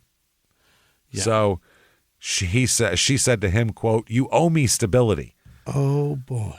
You owe me stability, which in this case is kind of true. Yeah. Even you had 3 kids with her. She quit her thing to do the kids. She certainly deserves a certain amount of stability. But, yeah. Unless the alcohol and drugs were the reason she quit. You know what I mean? Well, there would certainly be a conversation. Yeah. But he definitely owes her help. If she's taking care of the kids all the time while he's never around, then I would say stability is the basic minimum. Now, this goes on for a few months. Then in May of 1994, they decide they're going to give it another shot. Yeah. And they do this in a grand fashion. They decide that basically a local real estate agent told them they had this house that was a good deal.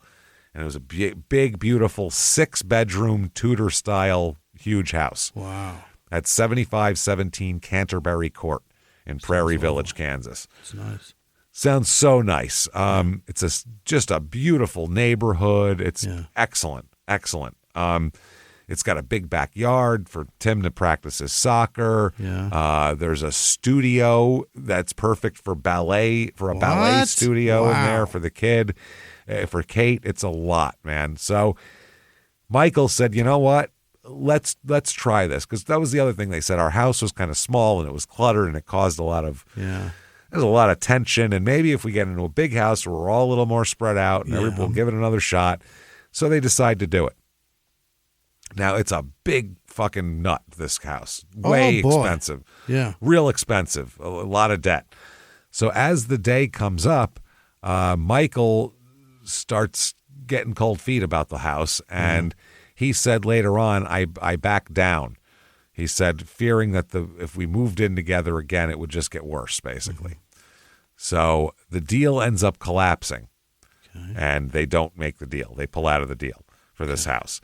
Deborah said, quote, it felt like he was pulling the rug out from under us. That's what she told a friend of hers. So, yeah, Michael, that's not cool to say you're going to... It's pretty fucked up, yeah. It's kind of fucked up here. So May 21st, 1994, they go on a family... this is just days after the house falls through. They go, look, we're not going to move into the house, but let's try to be a family anyway. So they all pile into the minivan, and they're going out together. Family day. That's it. They're going for a picnic at the local park. Really, really attempting to do some family shit. That's go to the park in a minivan to have a picnic is pretty middle America. That's good stuff if you're a kid. So, and they're all talked and, did their things and, whatever, basically. So when they drive home to their house, their house that they've been living in, they pull up to smoke pouring out of the windows of the home. Oh, fuck. Absolutely engulfed, basically. It's a 2-story colonial, little quiet cul-de-sac, and there is smoke and flames. Neighbors are in the street. Fire trucks are pulling up. The house is on fucking fire when they get home. They've been gone for hours. Something happened while they were gone. So the fire department, it takes them a few hours to contain the blaze. Sure, yeah. And the damage is awful. The living room they called the couch a charred skeleton. Ooh. Fucking all the family photos are burned. Everything. The kitchen's destroyed. It's just destroyed. No one's hurt because nobody was home, luckily. That's great. It was wild. So the insurance investigators go over the wreckage, and they figure it out what happened. It was an electrical short and a frayed power cord to the VCR in the living room. The VCR did this. The fucking VCR did this. Oh, my God. Undoubtedly while it was flashing 12 o'clock also, 100%. Just to be a dick. Yeah. So it was exacerbated by overloaded outlets, and the home had kind of an older wiring system as well. So when you added all that up together, you get a fire, essentially. Absolutely, yeah. They found no foul play, no accelerants, nothing like that. Just a shit luck, basically. Shit luck, wire bad and VCR. a curtain. That's it. Cheap VCR is what they got. So they get an insurance payout that covers repairs and replaces their stuff. And even their son's hockey stick was burned. I mean, everything. Ballet slippers gone, all that shit. But it's a lot. I guess Deborah would go to the house and just wander around it, looking at it, just burned and gutted. And it hurts, probably. It had to hurt, yeah. All your memories, everything's gone. She told a friend it was like our whole life went up in smoke when it happened. She said she was just, that's the worst thing that could happen. Is everything is gone. That's horrifying. Yeah, you've got Not nothing. A little bit. Yeah. Nothing. Like, that's, man, all your that's shit brutal. on fire.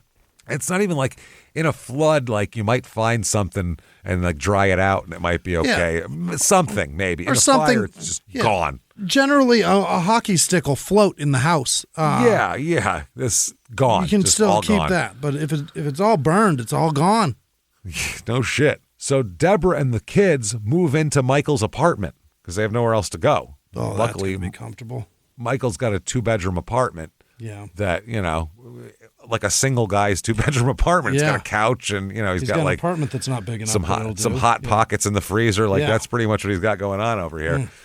So this ended up kind of bringing them closer together because they all have to. Oh, yeah. On top eat of at each other. Yeah. Same little table and, all that kind of thing. And Michael said, man, the fire, it burned down our whole house. We could have been in there. Could have happened when we were sleeping. We could have been killed. And he said at that point, no more long shifts. I'm going to stay home with the family. I got a life to lead. This is crazy. So he cut back hours. He volunteered as an assistant coach on Tim's soccer team. Wow. To do this. He went to all of Kate's recitals, the ballet recitals. He was never had time to do that before. And Deborah actually said, you know what? I'm going to try my best. So she tried to keep everything nice, tried to make good meals for everybody, tried to keep the kids going. If he's going to try his best at doing that, I'll try my best on this end. I'll do mine too, yeah. And we'll do it. So that summer, they have a real nice summer. They have barbecues in the park, and they go for family bike rides, and it's like this idyllic family at this point now. Hell yeah. Fall of 1994, they renegotiate that deal on that house that fell through because they need a house at this point. Yeah, we need a roof. Goddamn, we don't have one. So they move in October of 1994 into that big, giant 6-bedroom beauty there. They got the same house back. They got the same house back. Apparently, it's very expensive, and apparently it didn't sell. It wouldn't sell. Nope. So they felt that this is the stage in which to mount their comeback, essentially. Sure. Yeah. So by winter, though, as fall creeps into winter, Michael starts working longer shifts again. A little more here, a little more there. Yeah. He starts getting emergency calls and taking them and going in, and conferences that go into long weekends and things like that, where it gets a lot. At the same time, Deborah's getting her migraines back again. Yeah. And she also starts drinking a bunch of wine, which then rolls into drinking a bunch of booze. Parlays into whiskey, sure. And so just everything they were doing before, just kind of everybody Collapses. settles back Falls into right back. settles back into this shit. So they have fights over their finances. They also have fights because he's mad at her for telling the kids bad shit about him, and then they're mad at him, and it's a lot. All the baggage. The kids are all on her side big time. Well, except Really? for the Kelly, the youngest, really doesn't know what the hell's going on. She's 6, Shit, but yeah. the older kids are on her side because they're told constantly that their father's terrible. Yeah. She'd yell at him and say, "You're never here," and he'd fucking go in another room, and that was that. So they had used a lot of the insurance money from the earlier fire to purchase all new furniture. They had a formal dining room, a large oak dining room table and 12 chairs, one of those Sure. big old, Thanksgiving dinner tables there. Yeah. They got a very expensive Oriental rug on the floor, a big old expensive china cabinet. They never had people over, by the way. But they're prepared. They're ready for them, though. Yeah. Yeah. They're ready for them. They invited a few people later on that they met out of town, and they stayed in the recreation room near the pool, those people. So she was trying to keep the house cleaner, but then, like I said, that kind of fell apart. By spring of 1995, Deborah is drinking way more. Yeah. Way more. And now she's got, when Michael's gone, she is positive he's having an affair. Oh, boy. She starts spending all of her time going over his credit card statements, going over phone bills. Oh, boy. Doing all of that stuff that people do. Insecurity. Yeah, big time. July of 1995, they're all going on a trip to Peru. Really? Not Peru, Indiana. Yeah. Peru, the country. They're Wow. going down there. This is ayahuasca together. Yeah, that's what they're doing. No, this is what a rich school this is. Mm-hmm. That the two parents, Deborah and Michael and Tim, are all going with about 50 other students and parents from the Pembroke School. All of these kids have enough money to go to Peru. Wow. Think about great that. Life. Remember when you were a kid, if you were going to Six Flags? Yeah, we were all the going. kid had to have enough money, and not all the kids had enough money. You know what I mean? I've sat out several action park trips for that very purpose. Yeah. So, yeah, it's interesting. A friend of hers down there said that Deborah was funny, bright, cheerful. She said, when we were there, it's really hard, 8,000 feet above sea level. It was really hard on her, but she's a real trooper. Okay. So I don't know what the sea level was hard on her, why that was hard on her. That's like Flagstaff, basically. It's not that bad. Yeah, it's is fine. It the thin air? Is it because she's heavy? Is she heavy again? She gained some weight, but I mean, unless you run up a hill, it's fine. You know what I mean? Yeah, I don't know. I don't know. So during this trip, by the way, Michael starts talking to a woman. Oh, now he's going to have the affair. During a school trip. Yeah. So weird. Yeah. A woman named Margaret Hacker. We'll talk about her in a second. So basically, Mike was saying about about Deborah's that she was depressed and he would become more and more distant. Yeah. And he also tells his friends that she's not the woman I married. No? She's not. Doesn't have the same ambition, doesn't have the same drive, doesn't have the same. She's just not the same person. She's just this kind of gone off into herself. Sure. So, yeah, he starts turning to other people. He tells his friend, a woman that he knows, that, quote, within a matter of days, I guess Mike had told a woman that he found another woman, the perfect woman, the woman he had been looking for. Oh, he's been looking for her. Well, he's been married for a long time. You shouldn't be looking when you're married. So the woman he found is a woman named Margaret Hacker, Haker, Hacker. She's a nurse. That seems like a perfect marriage there. Did I mention she's also married to a doctor? Oh, boy. She's married to an anesthesiologist as well. And she doesn't work for him, though, right? I don't think so. Okay. She's a fellow parent from the Pembroke School. Yeah. So in Peru here, they started talking, and they bonded over the fact that neither of them liked their marriages, essentially. But both of them love sex. But they love sex, and they love fucking being on top of another person. Yeah.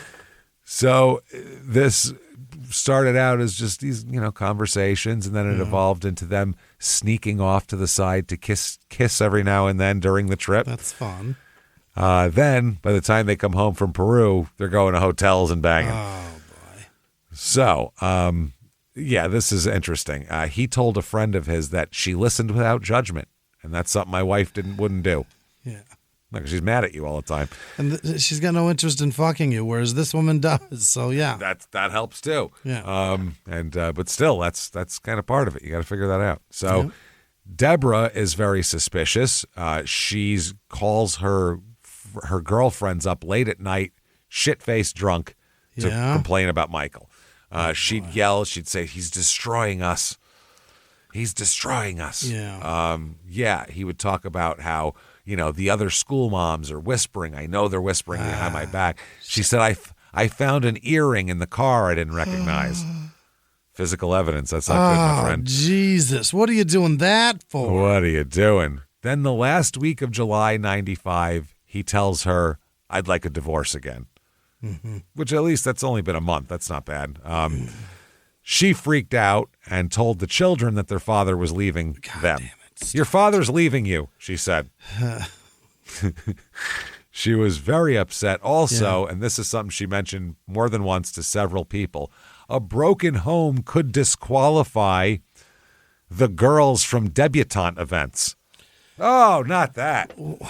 She can't go to the debutante's ball? Well, fucking... They don't have a dad. You know what? I'll be miserable for the rest of my life so the kid can go to a debutante's ball. Is that what debutante means? Father? They have fathers? It means intact family is what that means. I didn't go to one? Only.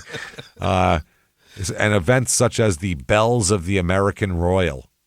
God, I'm so happy I didn't grow up with a fucking pot to piss in and don't know what any of this shit is. This stuff sucks.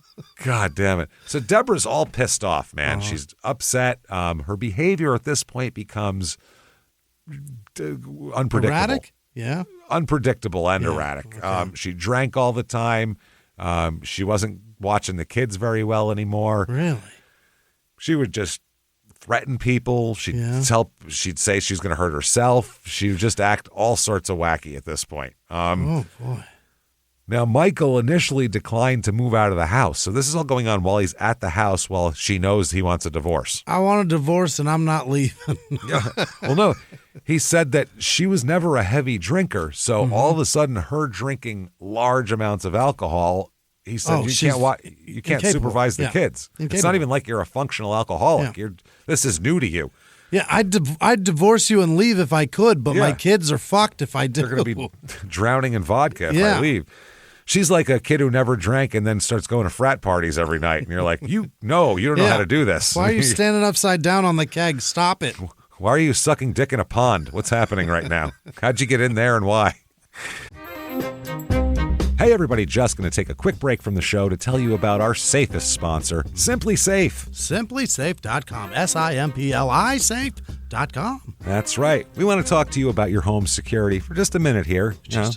I used to think home security was an alarm that goes off after, there's a break-in and the guy would get scared and go, oh, God, and there's people are going to hear this and they run away and maybe they get your neighbor's attention. But that's pretty reactive. I mean, things are already happening. By that time, an intruder's in your home. It's too late. You've heard Small Town Murder. You're listening to it right now. It's way too late if someone's in your home. You're already dead. So we can't have that. That's why real security should stop a crime before it even starts. Right. That's why we trust Simply Safe. Their system is designed to be proactive, not reactive, and really could have made half of our episodes not happen if people had Simply Safe. It's amazing. I love it. My whole house, my studio, Jimmy's house studio, everything is covered by Simply Safe because it's the best. It's simply the best. That's all there is to it. They use AI-powered smart cameras to identify threats lurking outside your home. They immediately alert Simply Safe's professional monitoring agents. Boom, there you go. These agents intervene in real time before things even happen. They can talk. They have access to two-way audio to confront the person. Hey, stupid, get out of the yard. It's great.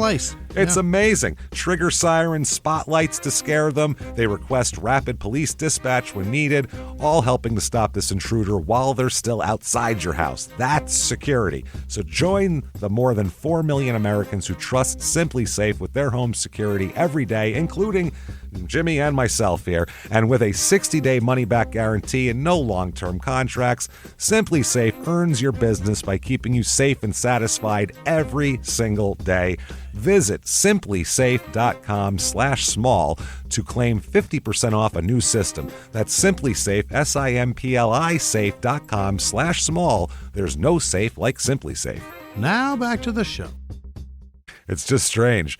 So she would continue her routine of taking the children to all the activities, and then she would spend her evenings at home drinking alone, sometimes to the point of passing out and all of that. And while she's shit-faced, she has no filter with the kids in terms of why dad's an asshole and everything else. Some drama starts August 4th, 1995. Deborah calls Michael saying that she left the residence and is currently walking the streets of Kansas City hoping someone would kill her.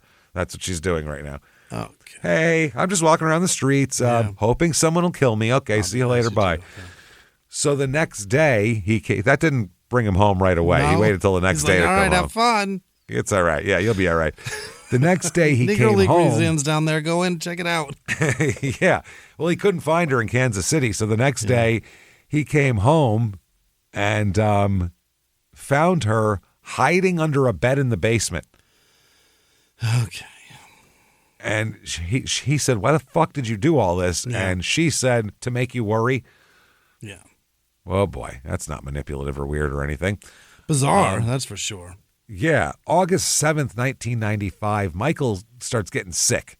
Yeah. And he assumes this is the residuals from Peru here, basically. Yeah. Because there's like microbes and bacteria. Oh, for sure. It's that a jungle can linger place, isn't it? For weeks in your system. Oh, for weeks and weeks. Yeah. So August 11th, he becomes even more ill. Uh-oh. And by August 18th, he's hospitalized.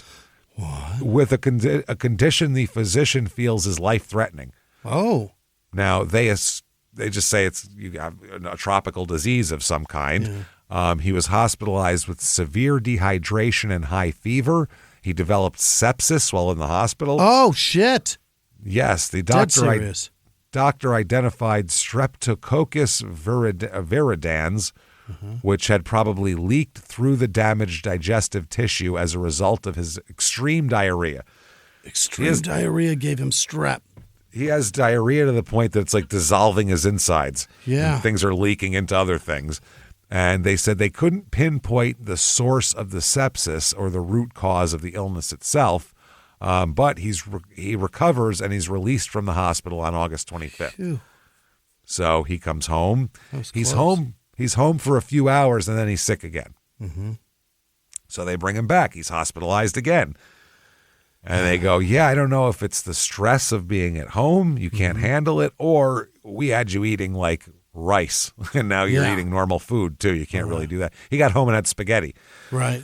So you can't put red sauce on a stomach that's been destroyed like that. It just doesn't work. Marinara is going to be bad. You had tapioca for 3 weeks. You need Yeah, to from go a little softer. From tapioca to marinara is a big jump. So he's hospitalized again. He stabilizes. He's released on August 30th. That same week now, a couple days after he gets out of the hospital, Margaret Hacker, his girlfriend, files for divorce from her husband.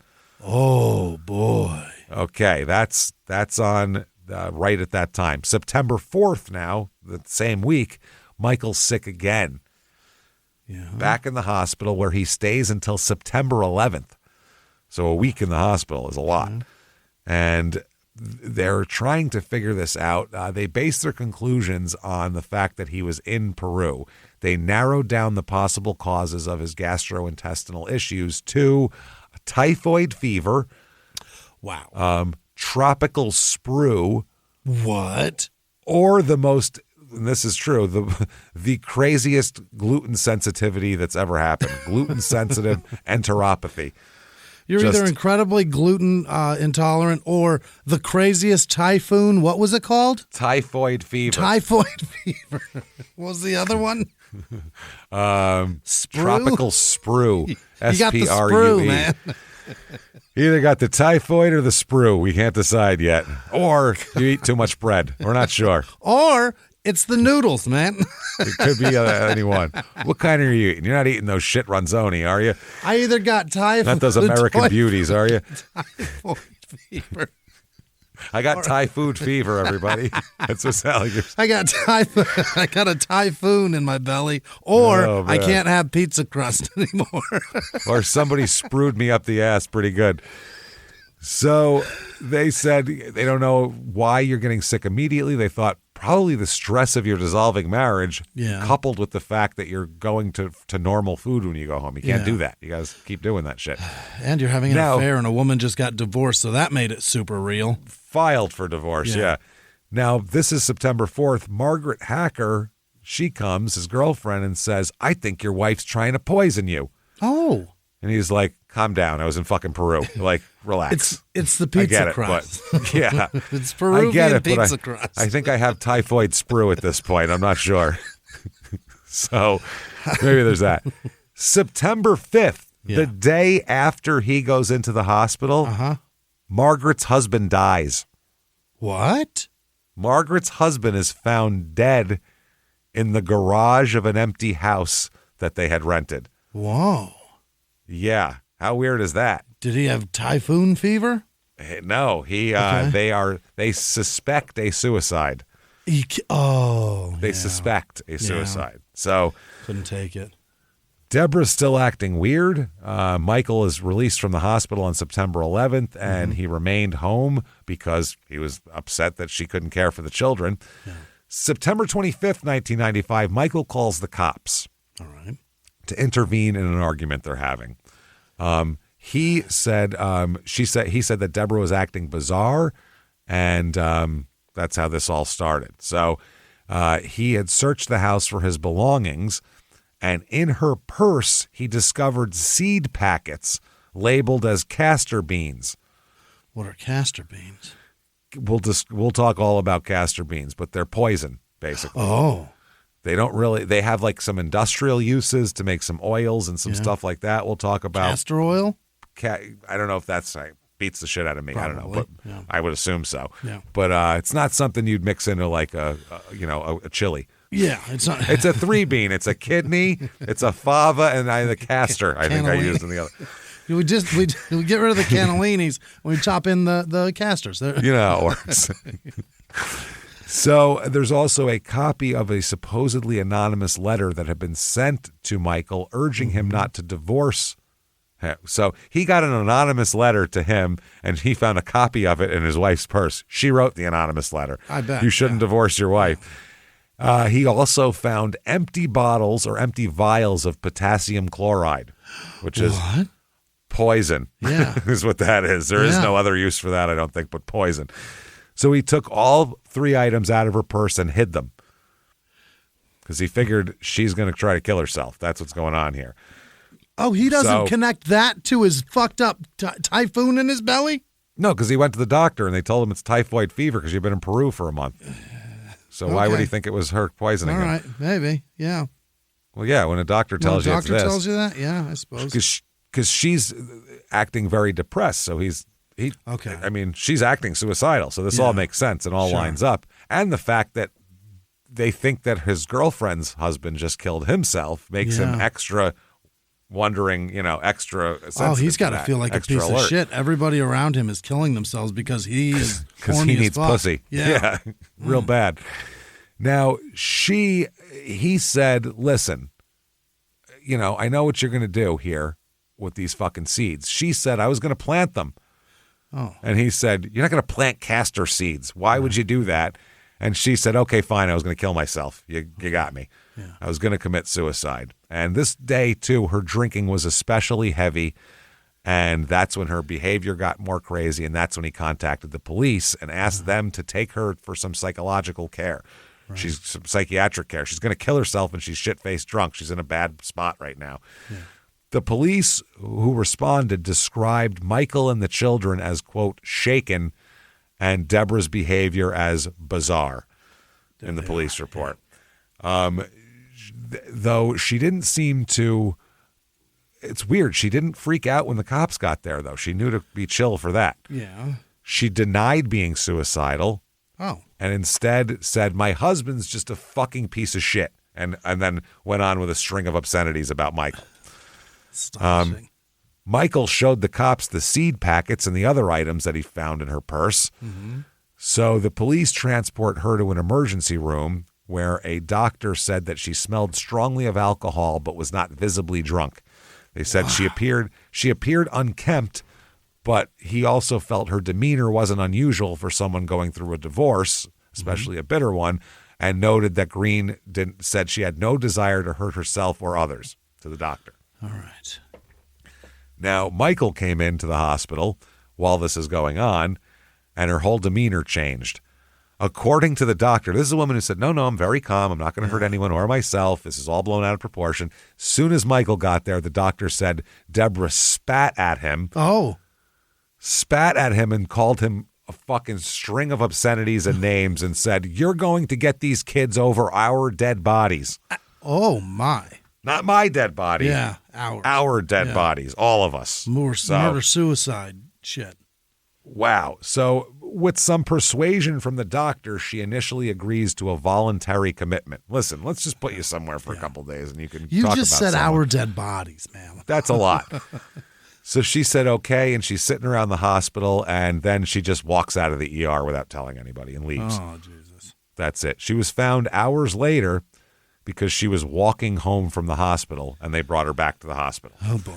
She then agreed again to a voluntary commitment in the Menninger Clinic in Topeka, Kansas. Mm-hmm. So that's what was going on here. While she's in the hospital, she's diagnosed with major bipolar depression with suicidal impulses. Wow. She's placed on Prozac, Transine, and Klonopin.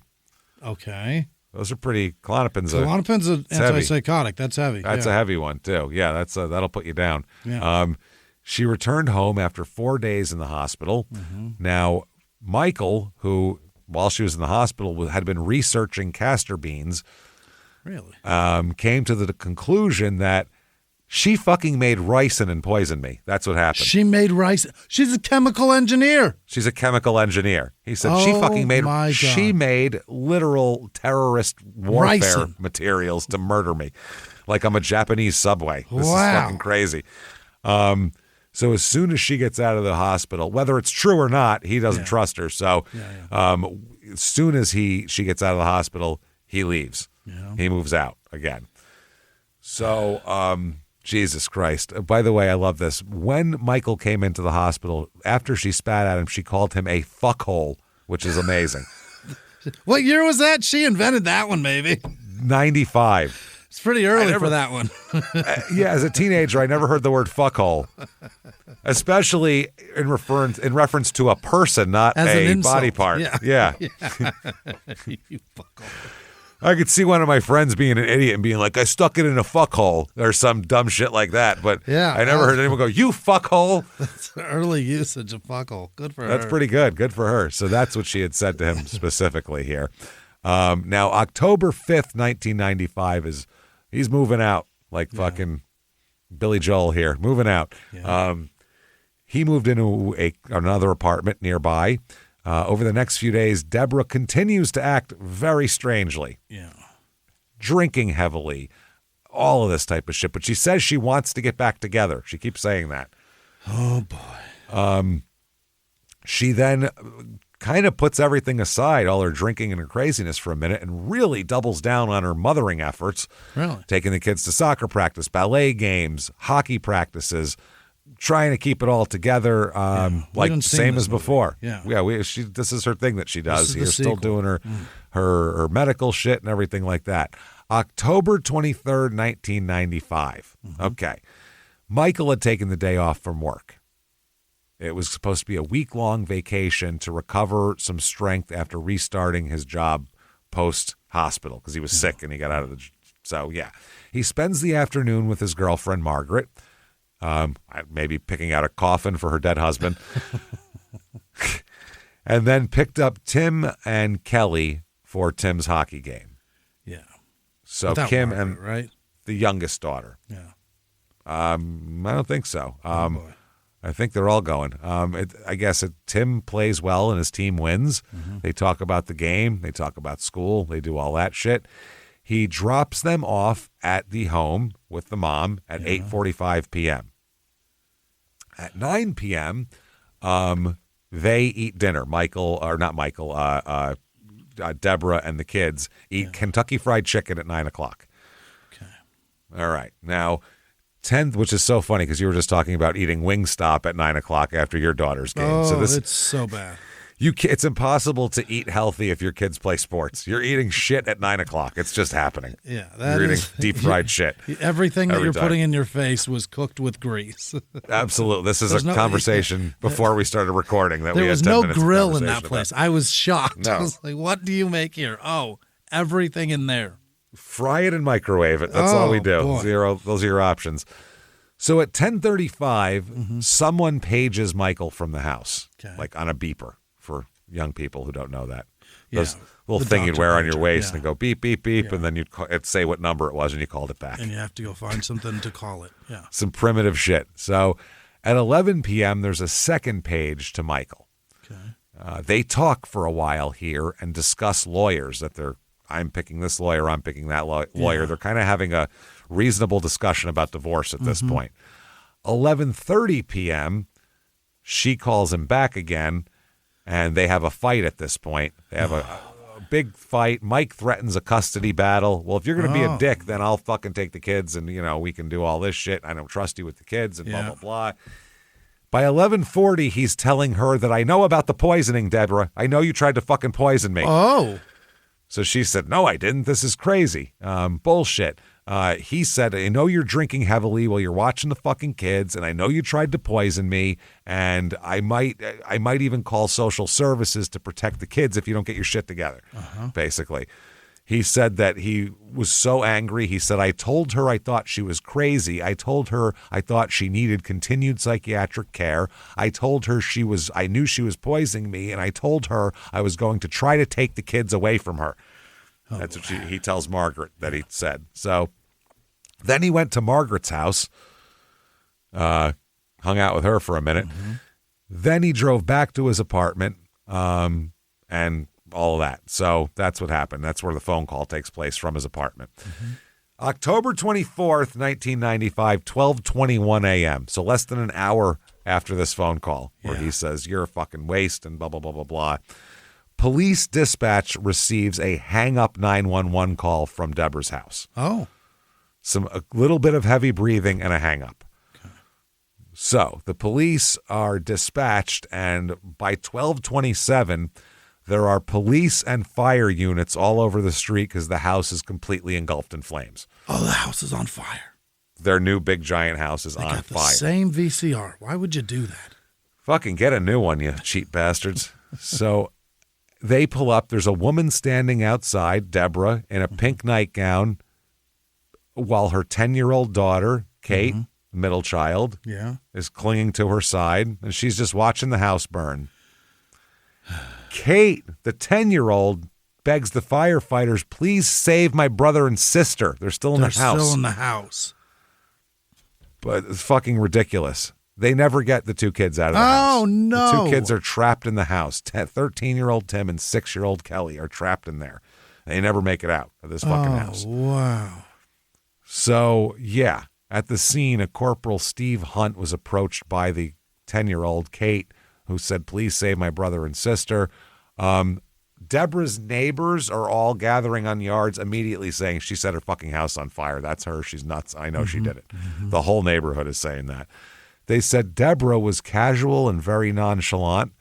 She said she fell asleep in her room with the door closed. An alarm woke her up. She opened the bedroom door, saw smoke, closed the bedroom door, and went outside through a sliding glass door in her bedroom. Not grab the kids. Not grab all the kids and take them.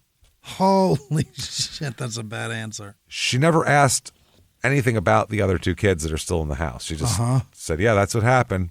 How did Kate get out? She said as she was exiting the house, she heard Timothy, the 13-year-old, calling her through the intercom system the house has. She told him, quote, "Stay in the house and let the professionals rescue you." Oh, my God. Come on. As a parent, honestly. You can't say that. As a parent, you'd throw a fucking wet towel over yourself and you'd rush through the flames and you'd kick the goddamn door in and get your fucking kid out, period. There's no, or you'd burn in the fucking process, but you'd try. You know what I mean? Yeah. You'd give it a fucking shot. I wouldn't tell my kid, "Don't worry, there's guys with masks coming to get you." They're coming. Strangers will be here. Oh, boy. Wow. This is the fucked up part. She knew, by the way, that he had crawled out of his bedroom window and got outside a few times in the past, so he's very capable of crawling out the window and getting down and being fine. But she told him, "Stay in there." Yeah. Holy shit. Now, inside the house, once they get it out, they go in there and they find that Deborah's bedroom door was open, not closed like she said. She said she closed it and then went out on the porch. Her bedroom. It's wide open. Her hair was also singed. She had singed parts of her hair, which is inconsistent with not being around fire and only seeing smoke. Yeah. So that's pretty fucking interesting. By the way, both children died of smoke inhalation in their rooms. So a neighbor watching Deborah stand with her daughter, watching the house burn, said, quote, "She didn't say anything to her daughter. She was just real nonchalant. She never said her children were in the house. There was no indication from her, no hysteria." And she said later she saw her and her daughter in the back of a police car sitting there, and she said she wasn't even talking to her daughter, no conversation, no hugging. They were just sitting there. She's pissed this one got out too. Staring. Yeah, how the fuck did you get out? So the investigation starts here, and this will be some technical fire investigation shit here. There's a bunch of experts here. One of the guys said he's looking, you have to look for clues in a different way in this type of case. He said it's really so simple, the investigative work. He said we work from the least amount of damage back up to the most amount of damage and figure it out. They said through that, doing that same thing every time, you can put everything back together and reconstruct the scene. Sure. So they sift through all of this shit, and this is immediately that night.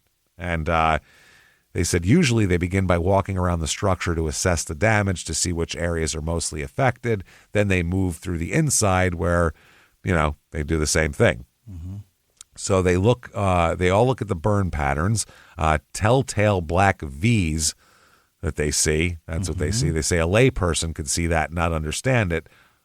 See charred wood and a pile of ashes look like that, but to an arson expert, they can really see how it happened. Yeah. This one investigator said, we begin to remove the debris by layering down through the damage until we got down to the floor level. We photograph as we go along. We draw diagrams as we go along. We want to remove the top portion of the structure first, the uppermost portion that fell in. We will remove that layer. It might be part of the roof material that's on top of a pile of debris. Then we'll look at what's underneath that layer and we'll go down to the floor level. If we're on the second floor, we'll go next to the ceiling of the room below. Then we'll get down to the contents of the room and down to that floor level. Okay. So just kind of like circles getting smaller, basically. Sure, yeah. They said they sift through the debris and they're looking for burn patterns on the walls or floors. They can tell whether it was a fast burning or a slow burning fire. They can tell whether it burned low or high in a room, whether it burned up or down. They said given certain conditions, they can even determine the direction the fire traveled. They said fire usually tends to burn up from its point of origin. Yeah. It burns down only when it's consumed everything above it. Then it goes down, looking for anything. They said an accidental fire has only one point of origin, obviously. Yeah. Your VCR doesn't light on fire and an outlet on the other side of the house burst into flames at the same time, generally. Yeah. That'd be a wild coincidence. So they said that this fire, fires set deliberately have many points of origin sometimes. Sure. So they said they had a big job because this is a big fucking house. It's close to 5,000 square feet and a bunch of different levels. So it's really hard to go through. And it's burned to shit, to nothing. The first thing they said they noticed here was that the front of the house showed evidence of fire damage, and there was almost nothing left of the rear of the house. The railings around the main floor's rear decks were a good 8 to 10 feet from the wall of windows and sliding glass doors, but they had been charred black by flames blasting out of what had been the living room. The origin cause team, because they have a team that you guys figure out where it came from, began their investigation on the ground floor because it was the least damaged. So they said this was significant to the investigator because many of the most common sources of accidental fires are in basement areas. Yeah, or kitchens, yeah. Yeah, they said in the back part of this basement storage area, there appeared to be 2 water heaters and a gas furnace. To the right, there were 2 electrical panels. They were all ruled out as the cause of the fire. And those are the main ones they look at first. There was a second gas furnace near the fitness room, and they said that furnace was fine too. So they're like, shit. So then they started checking the house, if it had underground utility lines, which could have been affected by a windstorm. Maybe that fucked it up. So they came to the workout fitness room. The weight machine, treadmill, and other exercise equipment were all in good shape. However, the investigators could look up through the ceiling joists and see, the other floor, basically. Yeah. So they said a section of the ceiling beams in the fitness room were gone. They were sawed through by the firemen. Sure. They knew in order to remove the young boy, Tim's body, for autopsy, the medical examiner had asked members of the fire company to remove the joists that had fallen on him, which is horrifying. The fire had begun to burn down the fitness room, and the drywall was intact, even to the paint on the walls, but there was soot and charring at the top of the walls, so it didn't completely eat through it yet. The heat had come from above the living room, and the living room was completely destroyed. The fitness room was excluded as a point of origin. However, the floor of the room was deep in fall down, they said, some of which had come from 2 stories up from the bedrooms. Parts of Tim's bed and his furniture still hung from the floor joists of the living room. Oh, God damn. Holy shit. They said they entered the rec room where the ceiling had fallen in, and they said they were searching for survivors. They said there was a pool table in the center of the room. There was a television set. The ceiling had fallen in not so much because of the fire, but because of the weight of the water from the firefighters' hoses and all the debris. They said the fire did not start there either. So they went to the family room with a fireplace, a big screen TV, and a large wet bar with a refrigerator, bookcases, and a bunch of videotapes. That room was pretty intact, too. 2 bar stools were still pulled up to the bar. However, they noticed some carpet next to one of the stools had been burned. It melted in an irregular pattern, and then the fire had gone out because the carpet had been pre-treated with fire retardant chemicals. As you do. So, as you do. You don't want your carpet to be on fire. So they said there was no reason for the carpet to burn unless someone had tried to start a fire on it. Yeah. They said the ceiling overhead was unscarred by smoke or flames and the walls were intact. They said that's weird. So this is a fire that's not connected to the main fire. Yeah. Red flag for arson, they said. So they said in the guest bedroom, where they had to crawl through the window in a desperate search to find the kids, they said things looked almost normal. There was a king-size bed made. There was a bathroom there, untouched. The vertical blinds that they ripped out had burn marks on them, but they said they didn't know where those burn marks came from unless somebody tried to set them on fire. Yeah. Because there's no fire around the blinds otherwise. So that's 2 unconnected fires, they said. They said the family's basement was not where it began. They said the 700 wine collection, they had a 700 bottle wine collection. Wow. That was stored in the unfinished north end, was completely intact and fine. There's a silver lining. That sounds wonderful. I'm going to need those tonight. Yeah. So then they go to the main floor. They said this structure had been weakened by heat and flames, and the floor was buckling all over the place. It's not good. Yeah. So they said the foyer just inside the front door was 2 stories high, big entryway, flanked by stone. It faced the living room, which was straight ahead and 1 step down. The single stairway to the children's upstairs wing was to the left of the foyer. So are we getting a map here? Yeah. Farther to the left, there'd been a formal dining room, and beyond that, a breakfast area, a huge kitchen, and a laundry room. To the right of the foyer, the main hallway of the house led to the music room, guest bathroom, den, and a master suite to the left. They have it set up for good parental fucking, is what they have it set up for. They found out that by shutting and locking 3 doors, it was possible to seal off the den and master suite on the south end of the main floor that has the master bath and jacuzzi. Ooh. He said there was extensive damage on the main floor, but not so extensive that an appalling discovery could be hidden. They spotted pore patterns where someone had spread accelerants on the floors. Oh? The foyer's floor had been expensive tile, giving way to the central hallway's solid oak. The stairs leading up to the children's wing had been carpeted, so they were working and going through this, and they said that they examined the amorphous patches they detected on the floors and stairs. Liquid. A flammable liquid had soaked into the carpeted stairs. Uh-oh. The treads had burned away so vigorously that the flames had rolled underneath the treads to burn the risers, some of which had been burned through. Got through the carpet into the bottom. And burned through the risers. Burned through the which are thick. Dang, yeah. They discovered as they climbed up the stairs, the landing at the top had been drenched completely with some kind of accelerant. So drenched that it must have gone up the wall, must have gone up in a wall of fire, basically. Yeah. They said they were standing there in all these sections, and they said that it was just fucking, it was horrifying. Somebody somehow had blocked these kids from getting out of here, like something. It's terrifying. They said the guy said he had never seen the dining room as it had been before, but he could tell where the china cabinet was originally, but the table had been reduced to rubble. He said it was possible to stand on the floor. It was much more stable than the music room floor, but that's about all that was left in the room was a floor. They had a music room. Oh, yeah. They had a 6-bedroom joint there. They said they removed the debris by layering down, and his team found pieces of furniture so small that they were identifiable only as wood. Didn't even know where it came from. There was no way to say how big the dining room table had once been. No sign of that oriental rug that we talked about. Yeah. And when they got down to the bottom, they found a tongue-and-groove wood floor. They said some intensely flammable liquid had pooled in the center of the room, charring the wood deeply in a flowing, irregular pattern. Yeah. The breakfast area had the same pore patterns, and a closet in the kitchen had been destroyed. They said, looking up, the investigators saw it was directly below Kelly's room.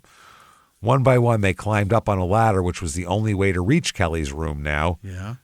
And they saw where she had been.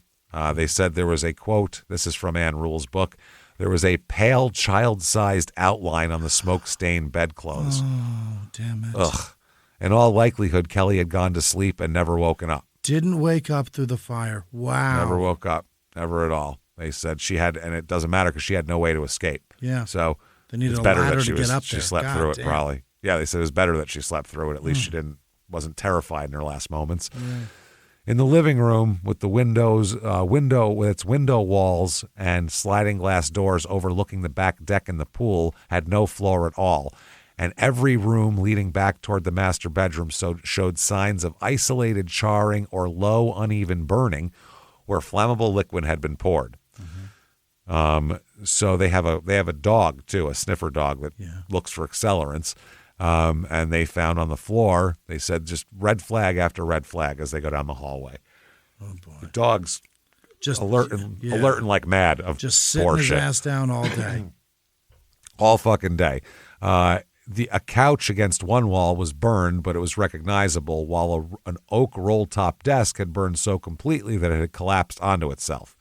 The accelerant had to have been splashed over it for it to have crumbled to ashes mere feet from the couch that's still not that fucked up. The carpeted floor had heat damage and was discolored. However, one section of the carpet was completely missing, and once again, they saw pooling or puddling outlines. Mm-hmm. So that's where they started. So this is 6 points of origin so far? So many fires, yeah. From the door of the study, they could see directly across to the master bedroom and see the end of the bed.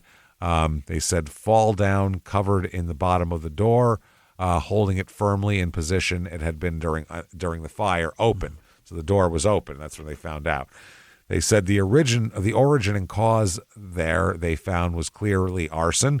The proliferation of pore patterns and the heavy charring in certain areas were strong indicators for arson experts. Starting at the north end and the main floor, someone had saturated the dining room and kitchen floors with accelerant. The heavy soaking of the stairway carpet leading to the children's rooms could have been nothing less than a deliberate attempt to kill the children, to trap them there by a wall of fire. Drenched the floor and walked it to the kids' rooms. That's fucked up. A fucking wall of fire. That's wow. Remarkable. She said they said the flames had exploded. The children exploded, and the children had no way out. So they said the fire starter had gone on to spread accelerant. Yeah. Wow. In the living room, and the music. God damn it! And then down the central hall, all the way to the door of the bedroom where Deborah said she'd been sleeping. Okay. They said the bedroom was not burned, although curiously the investigators found evidence of another unconnected fire close by in the bathroom off the master bedroom. A drawer in the double sink vanity was charred, and the rest of the bathroom was perfect. It went out. It went out. Yeah, not a good, bad fake wood or something. Didn't burn well. They said they didn't care what accelerant was used because it doesn't matter. The guy said, quote, "I don't know what it was, and I don't care because it doesn't matter." Yeah. Okay. He said there are many, many substances that'll burn like that, and they were gasoline, lighter fluid, kerosene, charcoal lighter, even gin or vodka will make flames that'll race through a house, he said. Sure. Lots of things that'll do it. He said he also didn't know how much accelerant had been used in the house. He said, "This is only conjecture because I can't be precise. I'd venture to say that it was less than 10 gallons, but more than 3 gallons of accelerant." Holy fuck. Think about that. Think think about a gallon of milk, fill it with gasoline, and pour 3 of those around your house. A 5-gallon jerry can of gas is a lot. It's a shitload of gas. Yeah. That'll get you miles away. At less than 10, but more than 3. So it could have been 2 jerry cans of gas. It could have been. That's so crazy. It could have been 8 gallons of gas. We have no so fucking much. idea. So they took all sorts of pictures. They did everything. They said the pore pattern stood out distinctly, outlining where the liquid accelerants had hit the tile and oak floors. In some photographs, the sniffer dog stood poised like the hunting dog they were. I think they probably had a German probably a short-haired pointer in there.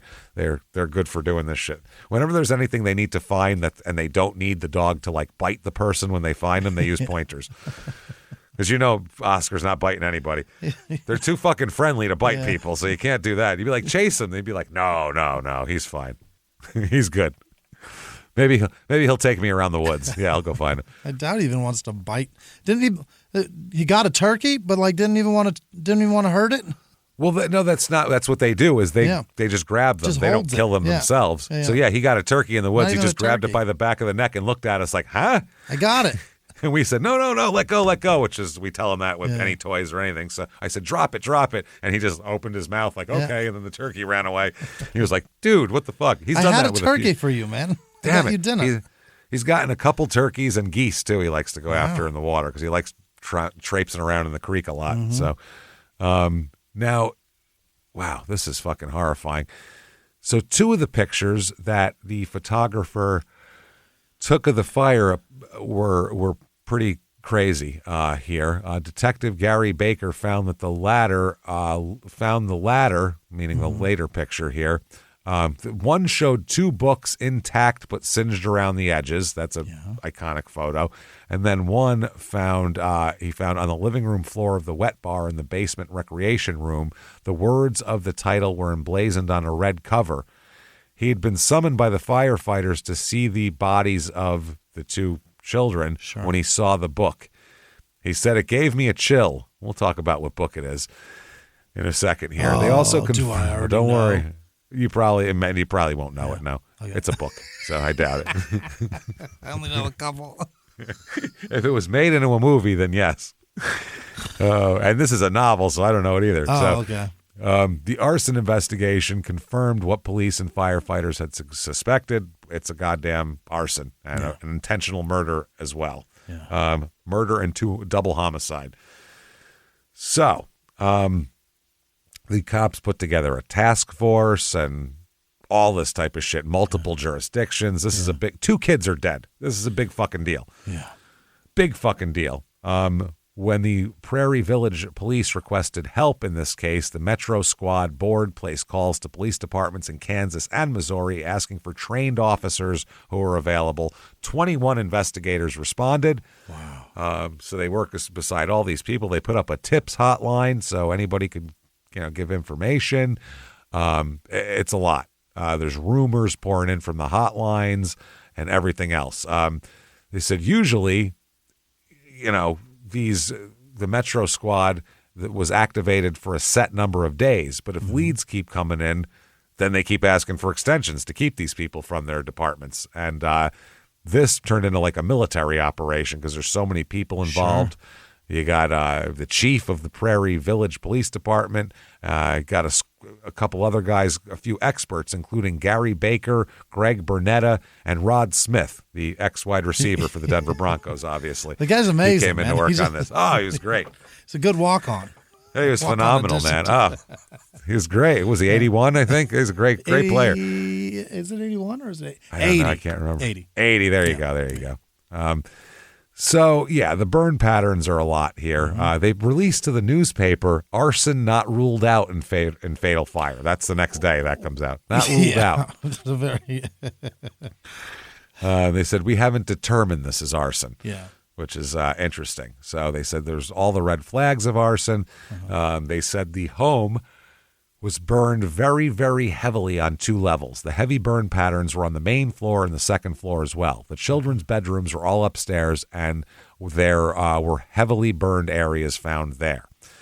Okay, now, Deborah's woke up to a smoke alarm, opened her bedroom door, oh no, there's smoke, closed the bedroom door, walked out the sliding glass door to the deck, heard Tim on the intercom, told him to wait for firefighters.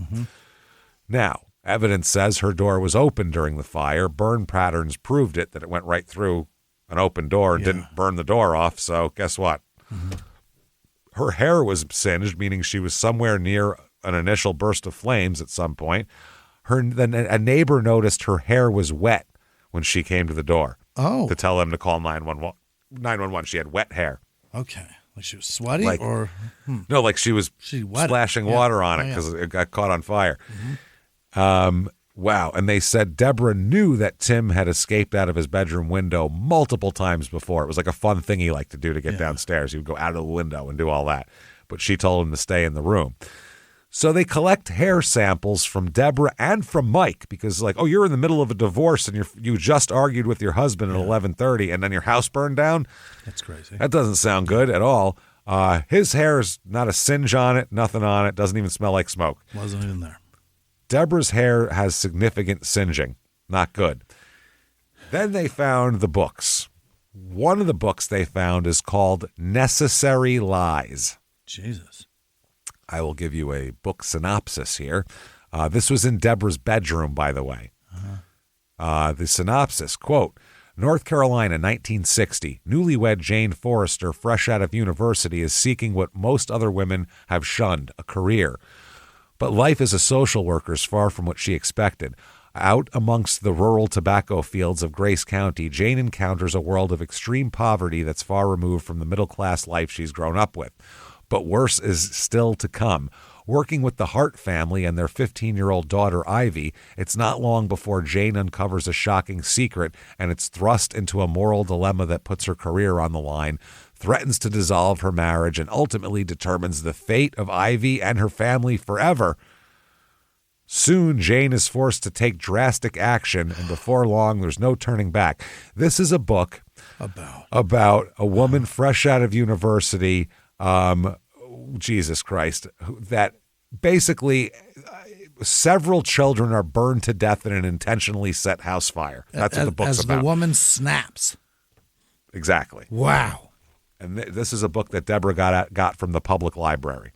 Okay. All right. She also, they found, had checked out several other books recently, all dealing with intrafamilial homicide. That's way worse than I expected In Cold Blood.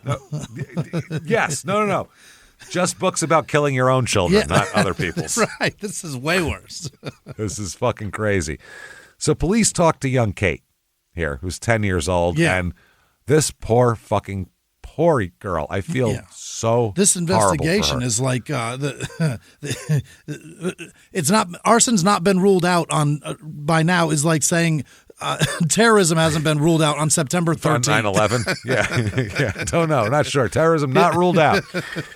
Which is exactly what they said, actually. Which is funny. Yeah, pretty much exactly. Because they were like, at first, we didn't know for sure. Yeah. Yeah.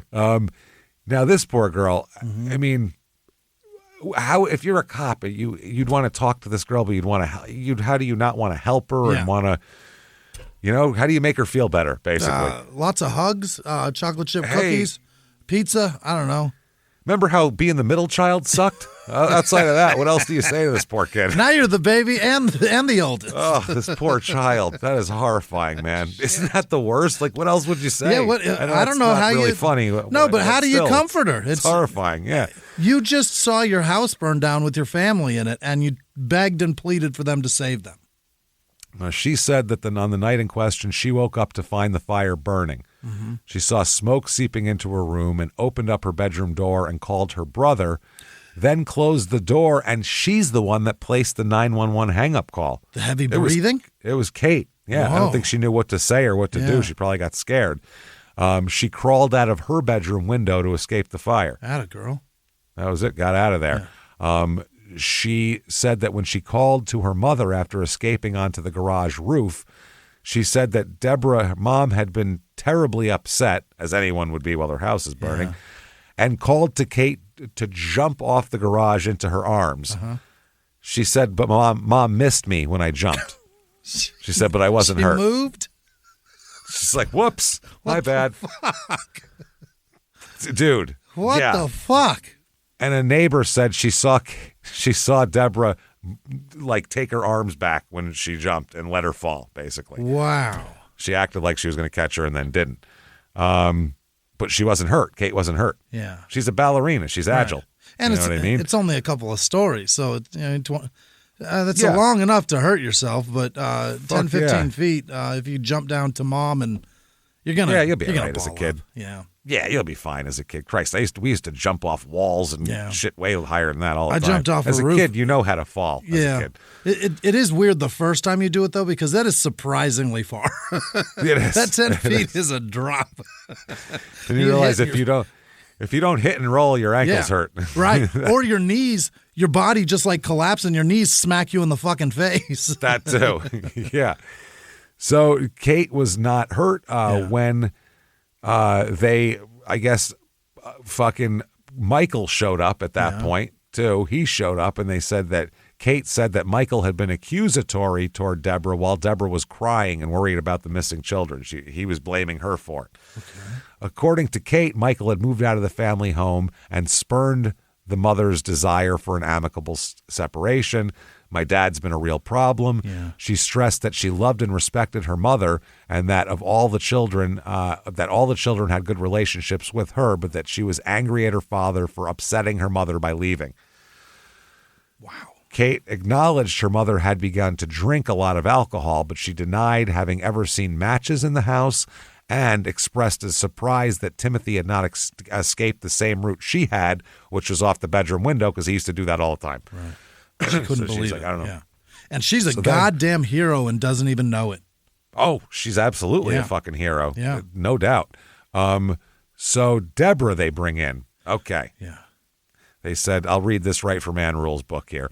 Deborah, still barefoot and wearing a dark rose cotton nightgown with a white collar and cuffs and a whimsical pattern of white sheep, was taken to, which makes it is even more ridiculous of an outfit when you're in a police station with singed hair, was taken to a basement office in the police department. Here she would be interviewed by Detective Sargent and Detective Rod Smith. This interview, and indeed all the interviews connected with the investigation, would be videotaped, obviously. Although the Prairie Police Village have since moved to a new headquarters, the department was housed in a rather outdated facility next door. The best room for talking with Deborah had been a painted cement block wall with linoleum floor room, the same bland, pale celery color. Yeah. Who the fuck makes a room celery color? Yeah, it's a gross color. There was a folding table, the kind that, you get for like the kids' table at Easter, and some vinyl and metal folding chairs. It was not soundproof, and occasionally phones would ring from the outside, and you could hear people answering it, and all that kind of shit. This is 4 a.m. now. They start the tape, and they knew nothing about the cause of the fire at this point because that was still being investigated. Right. So they're sitting there while that's happening. They just got awakened at their houses and told to come to headquarters. Oh boy. Here we are. So they didn't know. They also didn't really know about the because they thought Timothy for a second, they thought he had a chance of survival, and that didn't end up coming to fruition. And they didn't really know exactly what happened. They didn't have all the facts yet. So they said they were somewhat startled to find Deborah talkative and even oddly cheerful. Right. They said slight odor of alcohol on her, but she didn't seem drunk. Ann Rule describes this, quote, "She was not an attractive woman, stocky, with heavy, almost masculine shoulders. She appeared to have been in her mid-40s, yet she perched in her chair with one leg tucked under her in almost like a childlike posture." Lori Vallow. What happened? That's the Lori Vallow. Yeah. To watch somebody casually sit in an interrogation room to talk about a death is the creepiest fucking thing in the world. It is so creepy to watch her just pop her feet up on that couch and act like, let's just have a chit chat, like we're making s'mores over here.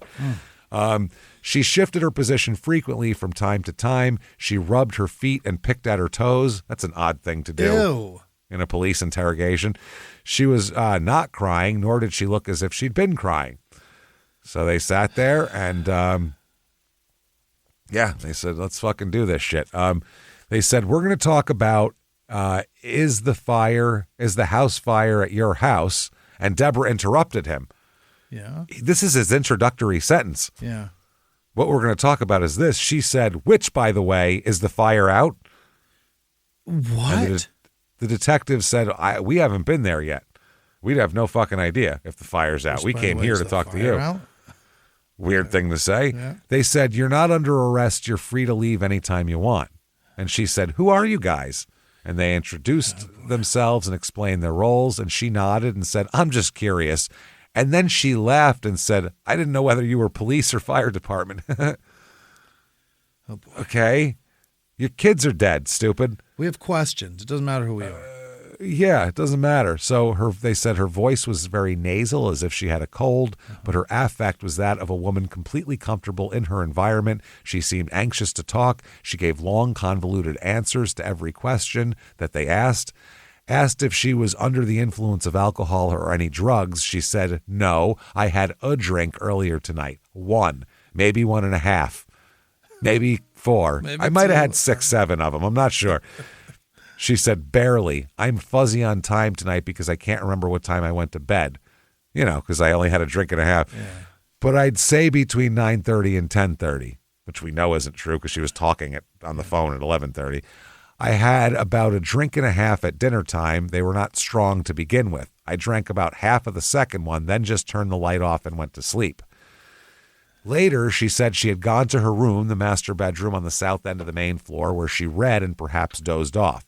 She thought Tim had gone to bed at about 10, but some noises had awakened her at about 11, and she went out to the kitchen. He was there getting some food. They had a good night. They said good night and gone into their own rooms at opposite ends of the house. Okay. She said, and that's the last time I saw any of them. I turned my lamp off somewhere around 11:30. I did have a conversation with my husband on the phone sometime during the evening. It must have been 10 or 10:30. He called me and asked me, what did you want? He said someone had paged him. I told him I did not page you, and to the best of my knowledge, the kids are asleep. If you want, I'll go up and check. She said she found no one awake, and, there's that. So the cops are noting all of her time fuck-ups at this point. Yeah. Deborah told Smith and Burnetta that she was taking Prozac 20 milligrams a day, and the last dose she had taken was at 10 on Monday morning, 14 hours before the fire. She recalled that she had been awakened from a sound sleep by a blaring noise. She assumed that her house had both a burglar and fire alarm. She said, the alarm signal that woke me was nothing I recognized, and when I went to the panel in my room to try to shut it off, it didn't do anything. Shit's on fire. Yeah. There's no shutting that off. Deborah said she was used to the burglar alarm going off. It had done so several times recently because she had 2 big dogs that set off the motion detector. Dogs didn't make it out either, by the way. Oh, boy. Yeah. But this sound was entirely different. She said, I thought I'd heard every noise it knew how to make, but this was a new one. She tried 3 or 4 times to shut the alarm off at the control panel with no success. Quote, so I opened the door to the hall and it was just filled with smoke. It scared me, so I found the key that's always on my bookshelf. She explained that she had to unlock the deadbolt on her bedroom door from the inside in order to step out onto the deck along the back of the house. Okay. She said, I left that way, and as I went around the corner to inform the neighbors to call 911, that's when I heard Tim on the intercom by the pool deck. Quote, he used to be my 13-year-old. Oh, lady. He used to be my in case you're wondering who that is, he used to be my 13-year-old till, 3 hours ago. Oh, boy. That is the coldest thing I've ever heard anybody say. Even if the kid was dead for 5 years, you'd say, that's my 13-year-old. Yeah, what the fuck? And he'd just never be any other age but 13. Used Martin to be. Short still speaks of his wife in the present tense. Do you Yeah, understand that? yeah. She's been dead for a decade. Yeah. Still speaks of her that way. This kid's been dead for 3 hours. He used to be. Used to be. Yeah. Used to be. That's a strange word. She's talking about the kid like Dr. Dre talking about Eazy-E. It's fucking ridiculous. Crazy. A string of words together. Yeah. Deborah spoke in a stream of consciousness style, and she was apparently unaware that she had just referred to Tim in the past tense. She didn't even know she did it. She hurriedly explained that Tim had lost so many keys that he was quite used to going in and out of his window by means of the second floor roof. She said he must have done that 30 times. Deborah had heard his voice in the intercom, but she hadn't seen him. She didn't explain why she hadn't looked up toward his voice, but only listened on the intercom box attached to the wall of their house by the back deck. He said, Mom, what shall I do? I said, Tim, wait where you are, and I'm going to call 911 to come and save you. And he said, well, should I get one of the girls to try to come out? I said, no, which I'm sure was the kiss of death. Lady. She said that. First of all, she should have been saying, no, I'll be doing that. I'm you on my climb out way. the window. Yeah. I'm going to rescue the girls. Whoa. Quote, her words were chilling, but her inflection was so matter-of-fact, even chatty. Deborah could not recall the last time that she had talked to Tim. She mentioned often that she was still fuzzy on time. She did remember running to the foreman's and asking them to call 911. She said, but I have a feeling someone else called because by the time they understood what I was saying, the trucks had started to arrive. Mm-hmm. Deborah did not say why she had not simply dialed 911 from the phone in her own bedroom or whether she had lifted the phone to see if there was a dial tone even. Yeah. After the people that she talked to there, Dr. Foreman had left her at his side door to call for help.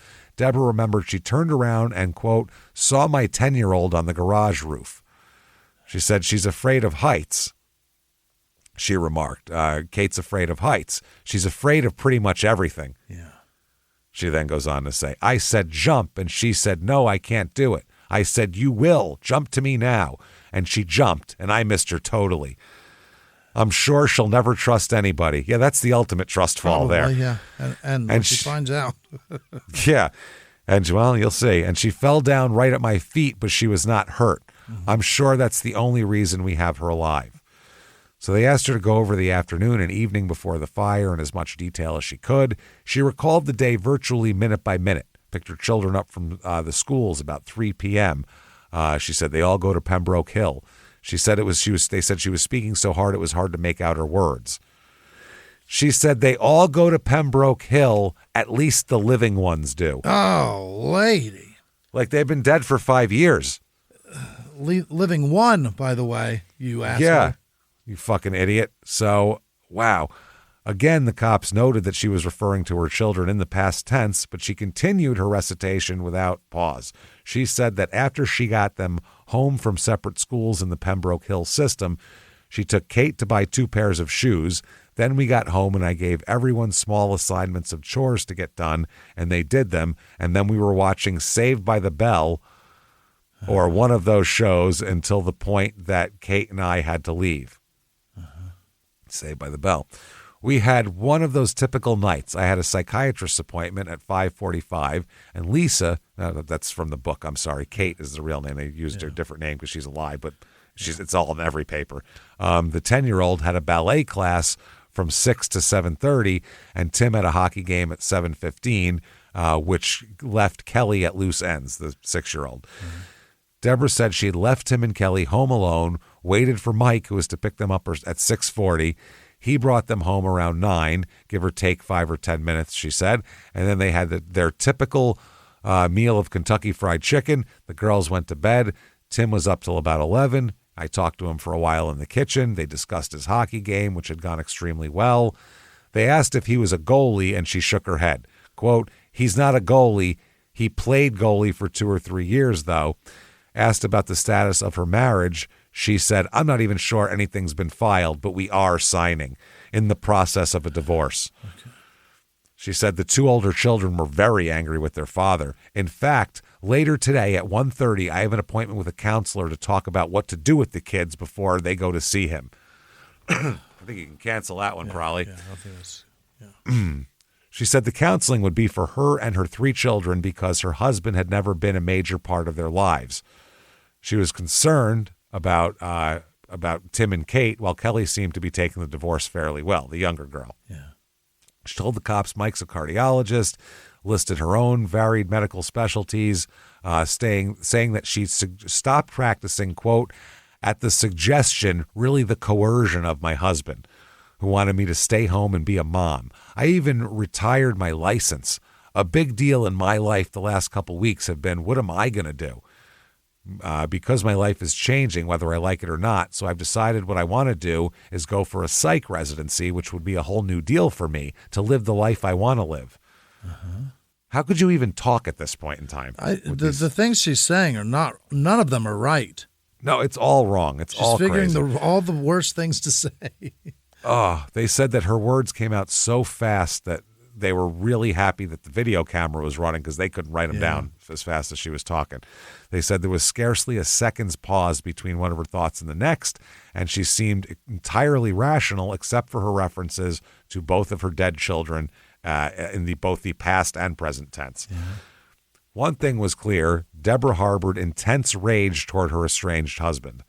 She apparently found fault with almost everything she did. She recalled that the weekend just past had been chaotic because she had to pick up Tim from his father's apartment when he called wanting to come home, and then return for Kate at midnight because she had heard her paternal grandmother and other relatives talking about her mother. Oh, boy. Deborah said she was very upset and very angry because she was hearing her father and grandmother talking about what a slob her mother was and how she couldn't keep the house clean and how Kate had no social skills because Deborah had no social skills. Oh, boy. Oh, man. Deborah told the detectives she had promised her children she would always come home and get them if they found themselves at their father's apartment in a situation they just couldn't handle. She then elaborated on her appointment with the counselor, said the therapy was intended only for her children and their feelings toward their father.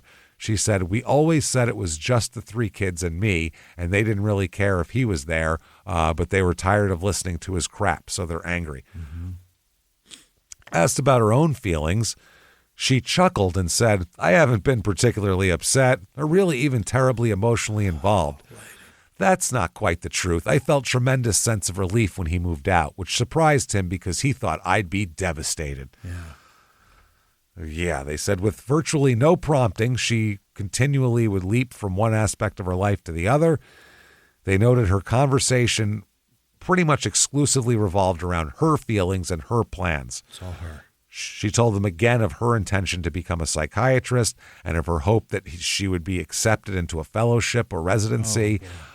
She wondered aloud how she could get back and forth to Topeka and still be sure someone can pick up her children, who would, of course, remain at the Pembroke School there. Ooh. She returned again and again to her contention that all 3 of her children hated their father. He said, "Tim has come to that incredible level of respect where he says, 'fuck you' to his dad. And Kate's beginning to do it, too." She said it laughing. 13 years old saying, "fuck you" to dad. Who and did then the that? 10-year-old daughter, too. Oh, Jesus. They said the cops said he deliberately averted his face so that Deborah could not read his expression on that one because it was horrified. Yeah.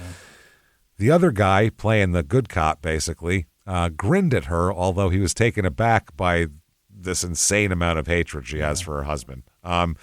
It's wild. So it was obvious, too, to Deborah that the children were hers. I mean, she didn't describe them as both of them. She seemed to have forgotten also about that her house just burned down. Yeah. She explained that Kate had been very excited Monday because she had won the role of Clara in the Nutcracker Suite. That had been her goal since she began taking ballet lessons when she was only 6. She said she already had 10.5 hours of ballet a week to begin with, and last weekend got 30 extra hours. She was pretty tired. Yeah. They said one interrogation technique that they used over and over again was to ask the same question slightly different ways, which is what they always do. Mm-hmm. Any little things will pop up. So when they asked her again to recall the previous evening, she repeated herself in precise detail. When Mike brought Tim and Kelly home from the hockey game, she said, quote, "I was kind of surprised that he had just walked into the house because we reached a point a few weeks ago when I kind of demanded to have all my keys and garage door openers back, and he refused to give them to me. She had not had her locks changed. She said, I just let it go, but I thought we worked it out, and he was not going to be there unless he was invited. I was walking down the hall toward the kitchen, glanced over to my left to the entryway, and he had come in with Kelly. She said she ignored him while he flipped through his mail. And then she said, I guess he got bored and left, saying that was about 9 p.m. Mm-hmm. From the Ann Rule book, quote, Deborah's ceaseless monologue was bizarre, but Burnetta and Smith were not psychiatrists. They didn't know if she was talking so fast because she didn't want to think about the fire or if she simply enjoyed having an audience. Nor did they know if she was trying to present herself as a good mother and show them what a rotten father Mike was. She was clearly not drunk, did not seem to be under the influence of medication. Her memory for minutia was perfect. She was so sure of times and places that she might have been reading out of an appointment book, and the two investigators most certainly did not know the motivation behind her barrage of words. They just sat and listened. Wow. Deborah described the layout of her entire house, ending with the children's wing on the upper floor. There are 4 bedrooms, 2 bathrooms in that wing. She said they go up there and they stay up there, she said, laughing, because I don't want to see their mess. They share it with the dogs. Well, that's a weird thing to say. Oh, yeah. She said usually the 2 dogs slept with Deborah, but on Monday, the 2 dogs discovered a bag of coffee beans, dragged it out in the living room, and ate shitloads of them. Yeah. Quote, so I said, these dogs are not going to go to sleep for 100 years, so they're not sleeping with me tonight, so each of the girls took a dog. That's fucking insane. She then said, quote, she just jumped to talking about her husband. She said, he's been so odd lately. She said they had phone conversations that night, and, quote, I said, no, I'm not going to talk to you tonight. I'm just not interested. Then I hung up. And then I remembered something. She said that she knew he was on his way home to his apartment in his truck, so she called him. For a moment, she could not recall why. Oh, yeah, it was about the attorney. She said she said that Mike had been really snotty because she'd taken so long deciding about an attorney to proceed with. So then they bring Mike in. Let's bring Mike in. Oh, boy. 6:20 a.m. they bring him in. He's had a tough night, obviously, clearly. So they led him into the same interrogation room. He still he had on jeans and the same clothes he wore on to the hockey game that night. They could see immediately that his demeanor was completely different than Deborah's. He's distraught. He's sad. His eyes were red from crying, Yeah. and he's hunched over. He's not looking great. So they said, Mike, I'm Greg Burnetta. It's a shame to have met you under these circumstances. Go ahead and have a seat. Yeah. He explained that he'd been called to the home, and he'd already talked to Deborah. And they asked him, are you up to date on the most current information? And he said, I haven't heard anything. Oh, boy. Then they had to tell him. They said, I wish I didn't have to tell you this, but your 2 kids are dead. Yeah. And they said his whole body sagged, and he said, I knew it. I knew it as soon as I got there when they told me they weren't out. Did you find them at least? And they said his voice was trembling, and they said the firemen found the bodies, and some of our police officers are present at the house. At this point, they stepped out of the room to let him have some time to be sad. Yeah. Really, they're just watching him on the video to see what he does. How he behaves, yeah. See if he switches right up and he's fine. So they said they stepped out of the room, and after they sensed he needed some time alone, and they said that the weird part is they attempted to confront Deborah, and they said they'd been completely rebuffed by her. She didn't give a fuck. But they said that, they didn't know how to react to him. They said Mike was being watched on the video camera. He sighed deeply, covered his eyes with his hands, and cried softly the whole time they were gone. Like a man.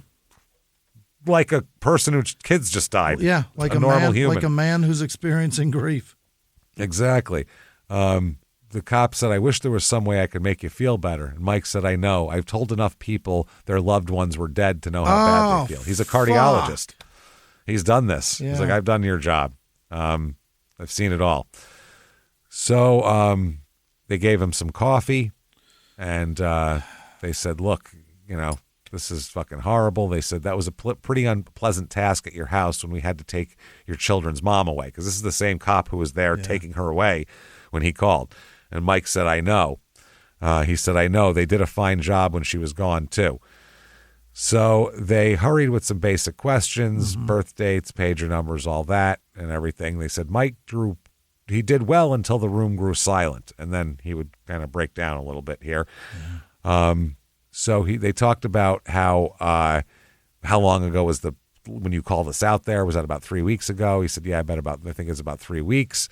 They asked if Deborah might have started the fire, and should we consider her a suspect?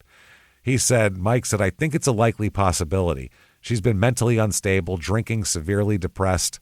I could never talk to her psychiatrist. I could only talk and deal with the social worker as an intermediary. When I saw Deborah had started to drink again, I confronted her. She denied it. I reported my concerns to the social worker. She said that he also said she has a very characteristic pattern of speaking. Clearly, to my eyes, she was drinking last night. I suppose it's inconceivable that she was drunk enough and drugged enough that she left a burner on. I have to tell you, she's done some odd things. Or I suppose it's conceivable, he said. She might have done this by accident. He told them about their first house fire only 18 months ago. He said, and then talked about getting back together. He said, but I realized that was just like having a baby when a couple's having a problem, when they were going to buy that big house to begin with. He said, 2 days later, our house burned. The arson inspectors couldn't find a cause, but the insurance company did. They said it was a wire wound around a pipe too tightly. And they also said VCR, so who knows? Anyway, we all moved into my apartment and resubmitted our bid to the house that burned tonight. My God. He said, some of my friends were convinced that Deborah burned down our first house to get me back. At the time, I thought it was absurd. I didn't think she could outsmart the investigators, but I will tell you this. This woman is brilliant. She's a brilliant woman. She's brilliant. She reads avidly. Who knows what she reads about? So they talk about the deteriorating marriage. And he said, in late July, I asked her for a divorce, and then things started getting weirder. Yeah. It was more than the bad behavior and swearing I was used to. All of her emotions were laid wide open with the kids. He said, and then I got sick. I was in the hospital for a total of 3 weeks. I was admitted 3 times starting August 18th. There was no diagnosis. I had a number of specialists. It was a very serious illness. There was one point in time where I damn near died. So they were like, yeah, you look pale and fragile, and he's lost a bunch of weight. He's 5'10", but he's 130 pounds right now. Oh, boy. So he lost a ton of weight. He said, each time I went back to the hospital, I had eaten a meal at home that had kind of a bitter taste, but I thought, that's nuts. That's crazy. It's just nuts. And I went through her purse then, and I found packets of castor beans.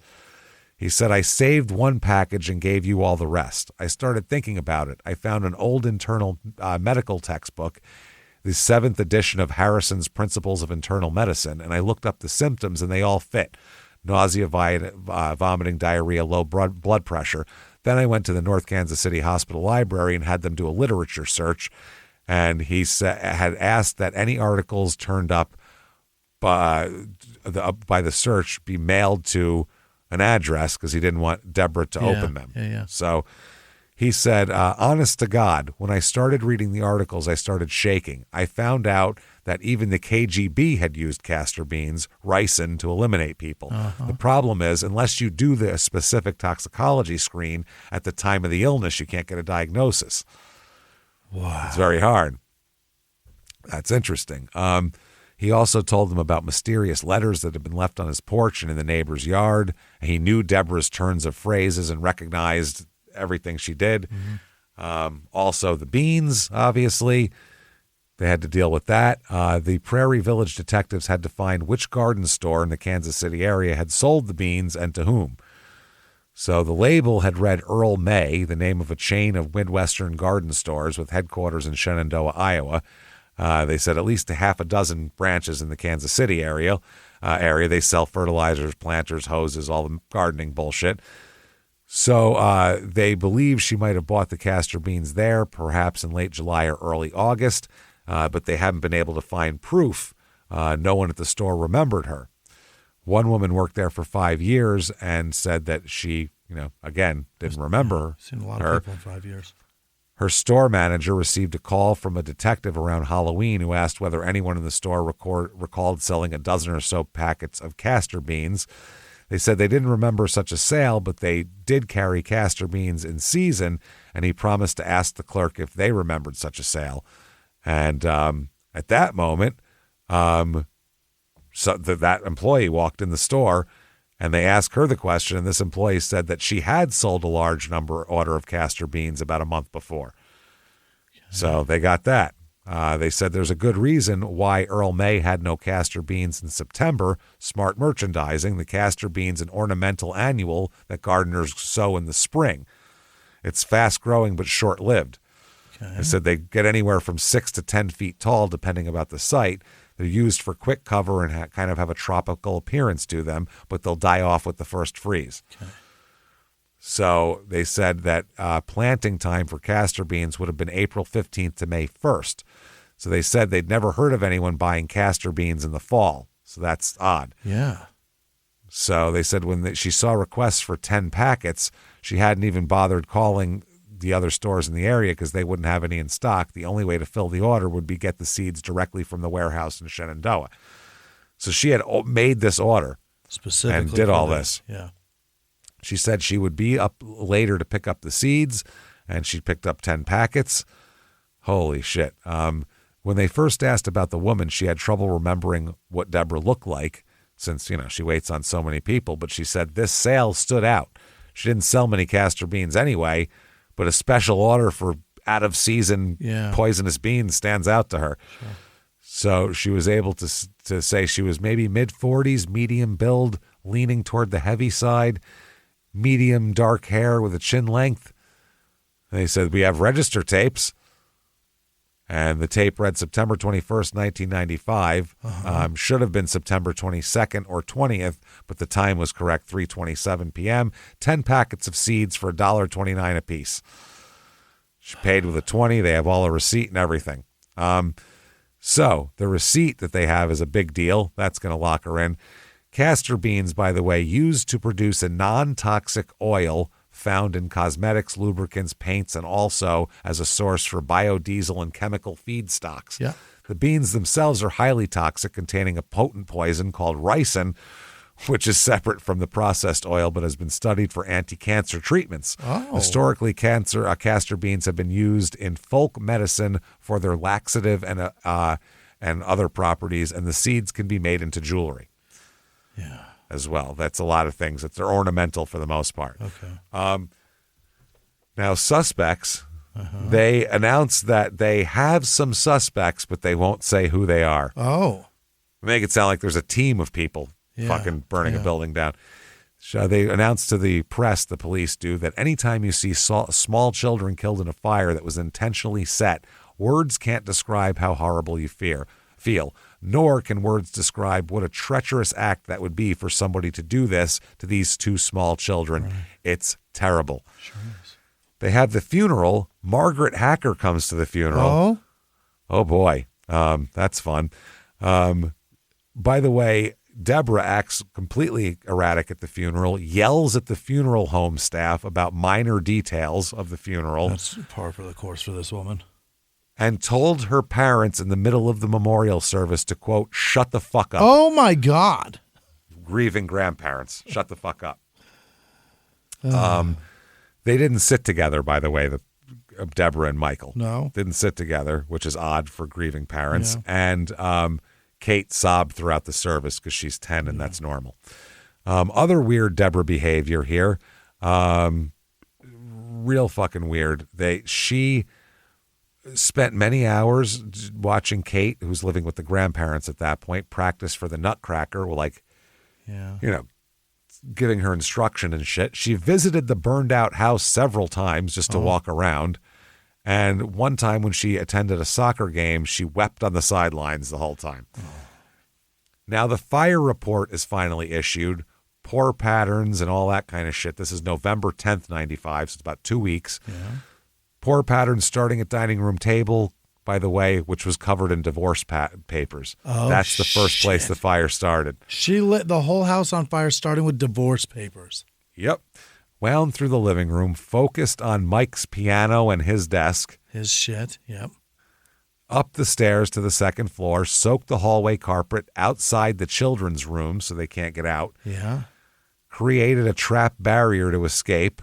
Stopped at Deborah's master bedroom door, used 3 to 10 gallons of accelerant, multiple points of origin. This is arson to kill those children, period. Arson to... and Mike's belongings. And inflict maximum damage on Mike. Yes. That's what it is. That's exactly what it is. Yeah. Exactly what it is. That's absolutely fucking crazy. Wow. They said that Deborah at 5'4" carried and poured all this flammable liquid all over the house. Yeah. So she's very small at that point. November 17th, 1995, after the fire, they do some blood testing at a naval research laboratory on Michael's blood, and experts conclude that his blood had been exposed to ricin, so that's not good. November 22nd, 1995, Deborah drops Kate off at ballet practice at the Midland Theater, and as she goes to get in her car, the cops are fucking waiting and they arrest her in the parking lot. Yeah. charged her with 2 counts of capital murder, Oh. 1 count of attempted capital murder, aggravated arson, 1 count of attempted first-degree premeditated murder. Should be some abuse to animals in there, too. And Just possibly saying. some poisoning. Throw them in there. Yeah, that's the attempted murder. Oh, okay, got it. I thought the But that attempted should was be- on the baby, on the other baby Oh, that, yeah. that survived. Oh, 1 count of attempted first-degree premeditated, 1 count of capital. There it is. All right. So that's 2 attempted, both attempts there. $3 million her bail is set That's at, which is steep. the highest in the history of Johnson County, and will stay that way for years and years. And the prosecutor announces the death penalty will be sought. Yeah, she's a bad woman. Yeah. By the way, remember her friend from tennis earlier? Yeah. They said, how'd you first hear about the fire? She said, my sitter came over that morning and said there was a fire on Canterbury Circle, and I thought, please don't be Deborah. I called her phone and it was busy, so I thought she was chatting on the phone and everything was okay. But then when I took my son to the barber and saw on the news there was a fire at the house, I thought, oh no, they're going to think Deborah did that because of that other fire. Yeah. Because that other time her house went up. No shit. They said, were you surprised about the substance abuse claims? And she said, Deborah did call me and it was obvious she was intoxicated, but she showed no signs of drug use before. As Ann Rule wrote, the night of the fire, she had taken a lot of Prozac and vodka, so maybe she might have been out of her mind. Yeah, maybe. Oh, man. So there's a lawyer who used to be a respected prosecutor that takes her case, and there's a whole article about how mad everyone is at him for that. Really? He's a defense lawyer. That's what they do. And they were mad that he had a job. Yeah, well, you don't get mad at a doctor for pulling a bullet out of some gangbanger's chest, do you? No, that's their job. Like, let him die. No, don't let him die. You're a doctor. She maintains her innocence. Really? Oh, yeah. Somebody she said else she's did in this. profound grief. Her lawyer says that's all she talks about and worries about is Kate and what the pressure is doing to Kate. I think she's still somewhat dazed and confused. She's very surprised she would be charged with these kinds of crimes. She lost everything in this fire, including her children, everything, and she's astounded. All right. Okay. Interesting. The neighborhood said, people in the neighborhood, the police chief said that environment has changed 180 degrees. They know they can't be insulated, but it's difficult sometimes in their minds to finally admit that things have changed and they may never be the same around there. 1996, they sent her for a competency evaluation. Yeah? And she actually passes that. The defense strategy they announced for court, because you have to basically get a judge to okay your strategy, they blame it on Tim. Tim did it. The child did it. Tim. Oh, boy. They said that Tim was angry at his father and had a fascination with fire. He'd been caught, she said, to nobody else's knew this, but that he'd been caught setting off Molotov cocktails once. He's obsessed with fire. Okay. She also said Tim poisoned his father's food because he likes to cook, so that's what he did. Okay. Tim's a bad kid. Jesus, evil. Yeah. Evil 13 kid. years old tells his dad to go fuck himself. Yeah. Then Ann Rule comes to town. You know you are fucked and you've done something really bad when you're in jail and Ann Rule shows up. You are fucked. She's going to write like a 900-page book about you. You did some bad shit. About how much of a piece of shit you are. April 17th, 1996, she smartly agrees to a plea deal. Really? In exchange, they agreed not to seek the death penalty. Okay. She pleads no contest to all charges. They submit a 17-page proffer of the evidence. At her hearing, she said that her defense would certainly challenge some of the state's evidence, but Deborah understood that the material above would be presented to the jury if the case proceeded to trial. She said, quote, I'm aware that the state can produce substantial evidence that I set the fire that caused the death of my children. My attorneys are ready and willing to and able to present evidence that I was not in control of myself when Tim and Kelly died. However, true that may be, defending myself at trial on these charges would only compound the suffering of my family and my daughter Kate. I love my family very much. I never meant to harm my children, but I accept the fact that I will be punished harshly. I believe that this is best to end this now so that we can begin to heal from our horrible loss. What a convoluted, messy thing to say. A fucking asshole. The judge has something else to say to her, though, and that's you, ma'am, may fuck off. Yeah. A hard 40 life sentence. That's 40 years to life with 40 before possibility of parole on the capital murder counts. We'll talk about it in a second. And all of the other additional sentences run concurrently. She will be 84 the first time she's eligible for parole. There's no 84. way she gets out. No way. I would fucking hope not. Way. No. By the way, Michael was there in court fresh off of brain surgery he had to have because of all this shit. Oh, my God. He had an aneurysm? Yep. They said, why'd you show up? He said, despite what she did, this is still a human being. I was married to her for 11 years. Showed up for her? To support her rather than to hate her. Wow. By the way, the tennis friend, they asked her, did you stay in touch when she was in custody? And she said, Deborah reached out to me quite a bit. I visited her at the Olathe jail when she went to prison in Topeka. I visited her there. She was always proclaiming her innocence. She wrote me letters and asked whether I would perjure myself and say that Tim said, quote, sometimes I get so upset with my dad, I want to burn down the house. What Will you say that for me? I think I sent it to our lawyer who sent it to the defense, and pretty quickly afterward, she pleaded no contest. That's wow. wild. I didn't know you could plead no contest to murder. No shit. So March 2004, she tries to withdraw her plea years later, saying that she didn't actually do it. And there's new scientific evidence. She has a bunch of experts that argue with each other. Okay. It's pretty fucking stupid. Yeah. There's a hearing to withdraw from that. That's 2005. Tons. I have so much here on these experts. It's fucking ridiculous, but we can't have time to get into that shit. They said, get the fuck out of here. Yeah. Affirmed. Take a hike.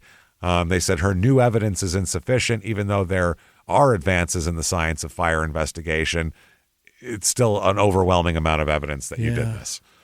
Yeah. She said the factual basis was and remains sound. Absolutely. The court wrote, Deborah's focus on advances in science ignores the inescapable. The inescapable, like a house fire that you're trapped in. Well, you can't say that. No. 2007, her whole appeal is based on the fact that she was too medicated to remember setting the fire at all, and probably was too fucked up to carry all that accelerant, so it couldn't have been her. Okay. They said, yeah, right. Federal appeal, they say, take a fucking hike, sweetheart. Get back to jail with you. Yeah. Petitions denied. Now, Michael never pursued a civil lawsuit against her. I wonder what that is. Which is interesting. He's not a confrontational person, as it seems. He's a very calm man. He obtained a divorce and got full custody of Kate. Insurance claims from the fire were complicated by arson. There's medical bills from poisoning that the insurance didn't want to cover as well, so he had that. Yeah. Kate was placed with Mike's parents initially because she was mad at her father. Oh, Kate. The court allowed supervised visits with Deborah. Kate visiting Deborah in jail. Oh, my word. For the next, I don't know if today, but at least for like 15 years or whatever, Kate maintained her mother's innocence. She says, my mother's innocent. 2008, another hearing, no go. 2015, she's trying to get resentenced, and they said, get the fuck out of here. You're lucky we're not fucking beating you to death. Yeah. You killed your kids. August 23rd, 2023, Michael dies at age 68. Oh, my God, this poor bastard. Fucking poor guy. Deborah is inmate number 007. That's the first. Really? Yep, 007-4319 at the Topeka Correctional Facility, medium to high security, 2 concurrent life terms. Parole eligibility is November 21st, 2035, so she's only 10 years away. Yeah, close. But still, she'll be 84. She's had no major disciplinary infractions that would affect that, by the way. They watch her, yeah. Yep. Ann Rule's book, Bitter Harvest, A Woman's Fury, A Mother's Sacrifice. Jesus, I couldn't give you the title in the beginning because you know exactly the whole story at that point. It's got 4.5 stars out of 2,500 reviews on. That's a damn good book. Yeah, that's pretty goddamn good. Ann Rule began corresponding with Deborah Green in 1996 and interviewed her in person in 1997. Wow. Rule's theory was that in destroying Michael, Green would have been able to preserve her own ego and that Michael would not have been able to leave her for another woman. Mm-hmm. That makes a lot of sense to me. Also in Kansas, it influenced fire investigation training standards, led to changes in how accelerant evidence is presented, and affected death penalty negotiations in domestic cases. Also cited fire science reliability challenges nationwide. And Prairie Village had to create a new address system after demolishing the murder house because so many people were coming to stare at it. Wow. This has been covered in a Red Book magazine. Yeah. It's been covered in... My mom was a subscriber. Big one. I'll bet that shit was in my living room. Bitter Harvest and Rule, New York Times bestseller for that. Forensic Files episode, an episode of Deadly Women, a 2021 Lifetime movie, House on Fire. There you go, everybody. So that is Prairie Village, Kansas, and that is a crazy-ass story. We got to bust through the end of it because we're running very, very late. But definitely, if you like that show, head over to whatever app you're on and give us 5 stars. It helps a ton. ShutUpAndGiveMeMurder.com. Head to our show at the Moore in Seattle in mid-October, right? October. Get in there, and it's just a couple weeks away. Yep. Get in there and see us. Definitely ShutUpAndGiveMeMurder.com. Patreon.com/crime and sports. All of your bonus materials. Anybody $5 a month or above. Hundreds of bonus episodes, new ones every other week. Oh, yeah. This week for Crime and Sports, Kermit Washington incident, huge fight, changed everybody's lives in the 70s. Small town murder, history of executions in the United States. That is for that, patreon.com/crime and sports. And you get all 3 shows ad-free with your Patreon. Crime and Sports, Your Stupid Opinions, and Small Town Murder. And you get a shout out at the end of the show, which is right now. Hey. Jimmy, hit me with the names of the most wonderful fucking people on the face of this earth. Hit me with them right now. This week's executive producer, Alana Zemmel, my favorite Canadian, Jason Fuller, Gary Howard, Gary and Jason. Thank you both. Thank you for coming. Great to see both of you. It was amazing. Fuck yeah. Awesome. Anna Mueller, nice Phil, and David Bayer, both of them. Jennifer Widner, thank you all so much for what you're doing. You're fantastic. Voltrove, other producers, we got Voltrove Electronics. They didn't give a name. Just donated in a business name. On. So that's fine. Peyton Meadows. Buy some electronics. At Voltrove, wherever that is. What do we know? Happy Hour checking in Loving, New Mexico. That's not very, yikes, you poor bastard. Janice Hill, S.J. Surridge, Martha Whiting, 508's Phone, Dave Cohen, Jennifer Probst, Flossie May, Tyler Scarborough, Phantom Inc., Madeline Michaud, Rick Gallagher, Amy Clausen, Kate with no last name, Ashley Green, Kaylee with no last name, Keely Moore. Is that Kelly? Keely. Is it Kelly? I don't know. K-E-L-E? Yeah. Is that Keely or Kalai? Pele, usually, actually. I knew a girl with that name. Pele? Yes, it's Hawaiian. Like Pele. Like Hawaiian. That's wild. Yeah. Okay. Joe, Kelly Moore. Kayla. Okay. Jim Kachas. Austin Kachas. Stevenson. Mike Stanton. Isn't that the pitcher? Yeah. Yeah, I thought pitcher? I knew a name. Or that's funny. Victoria C. Lefty Melody Cadwell. Aaron Weingarten, Donna with no last name, Brittany Longmire, Angela Zimwaldi, Lisanne Body perhaps, Bodie. Vanessa with a J. Oh. Guess where that's at? Vogan. Joseph Rhymesy. Vanessa with a J. Timothy McMillan. Christina Van Sickle Hurd. Naomi Kramer. Libby Knight. Thomas Mink. Dennis James McIntosh. Nikki Smith. Tiffany Freeman. Aaron Taylor. Adrian Zimmerman. Is SHM. Ashley Berry. I don't know what that means. Patrick with no last name. Jason Heinrich. Dizzy Flame. Lucia with no last name. Brad Edwards. Brooke Tamburo. Jessica Davis. Vinny Bag of Donuts. Who is that? It's a is that other guy? It's that guy's joke, isn't it? It was a dice thing. It was Joey Bag of Donuts. He'd say. Oh, okay, got it. I think there was the guy with the weird last name that's a comic. I think he calls his brother Bag of Donuts. It doesn't matter. Definitely not his then. Okay, Sam Milbauer. Trade that one in. He probably explains it better than me just saying Bag of Donuts. Okay. Chloe Weiland. He's an amazing comic. Melissa and Risen. Timothy Reagan. Velvet Armadillo. Brooke Braun. D. Here's D. something he stole Grandma. from someone else. He's amazing. He certainly didn't steal it, is my point. He did if he's using it. No, I'm sure there's a reason he's telling it that way. Okay. I got what you're saying. I'm not quoting his joke very well. Okay. I was confused. Jamie Souza, Trisha York, Serena Lagore, the Easterlings, Debbie Anderson, Carol Pikeraz, our Percos, Shauna Isaman, Amanda P, Nancy Cantwell, I can't well read. Taya Elise, Ava with no last name. Not Dice. Sorry. What is it? Is it Dom Herrera? Herrera always said that.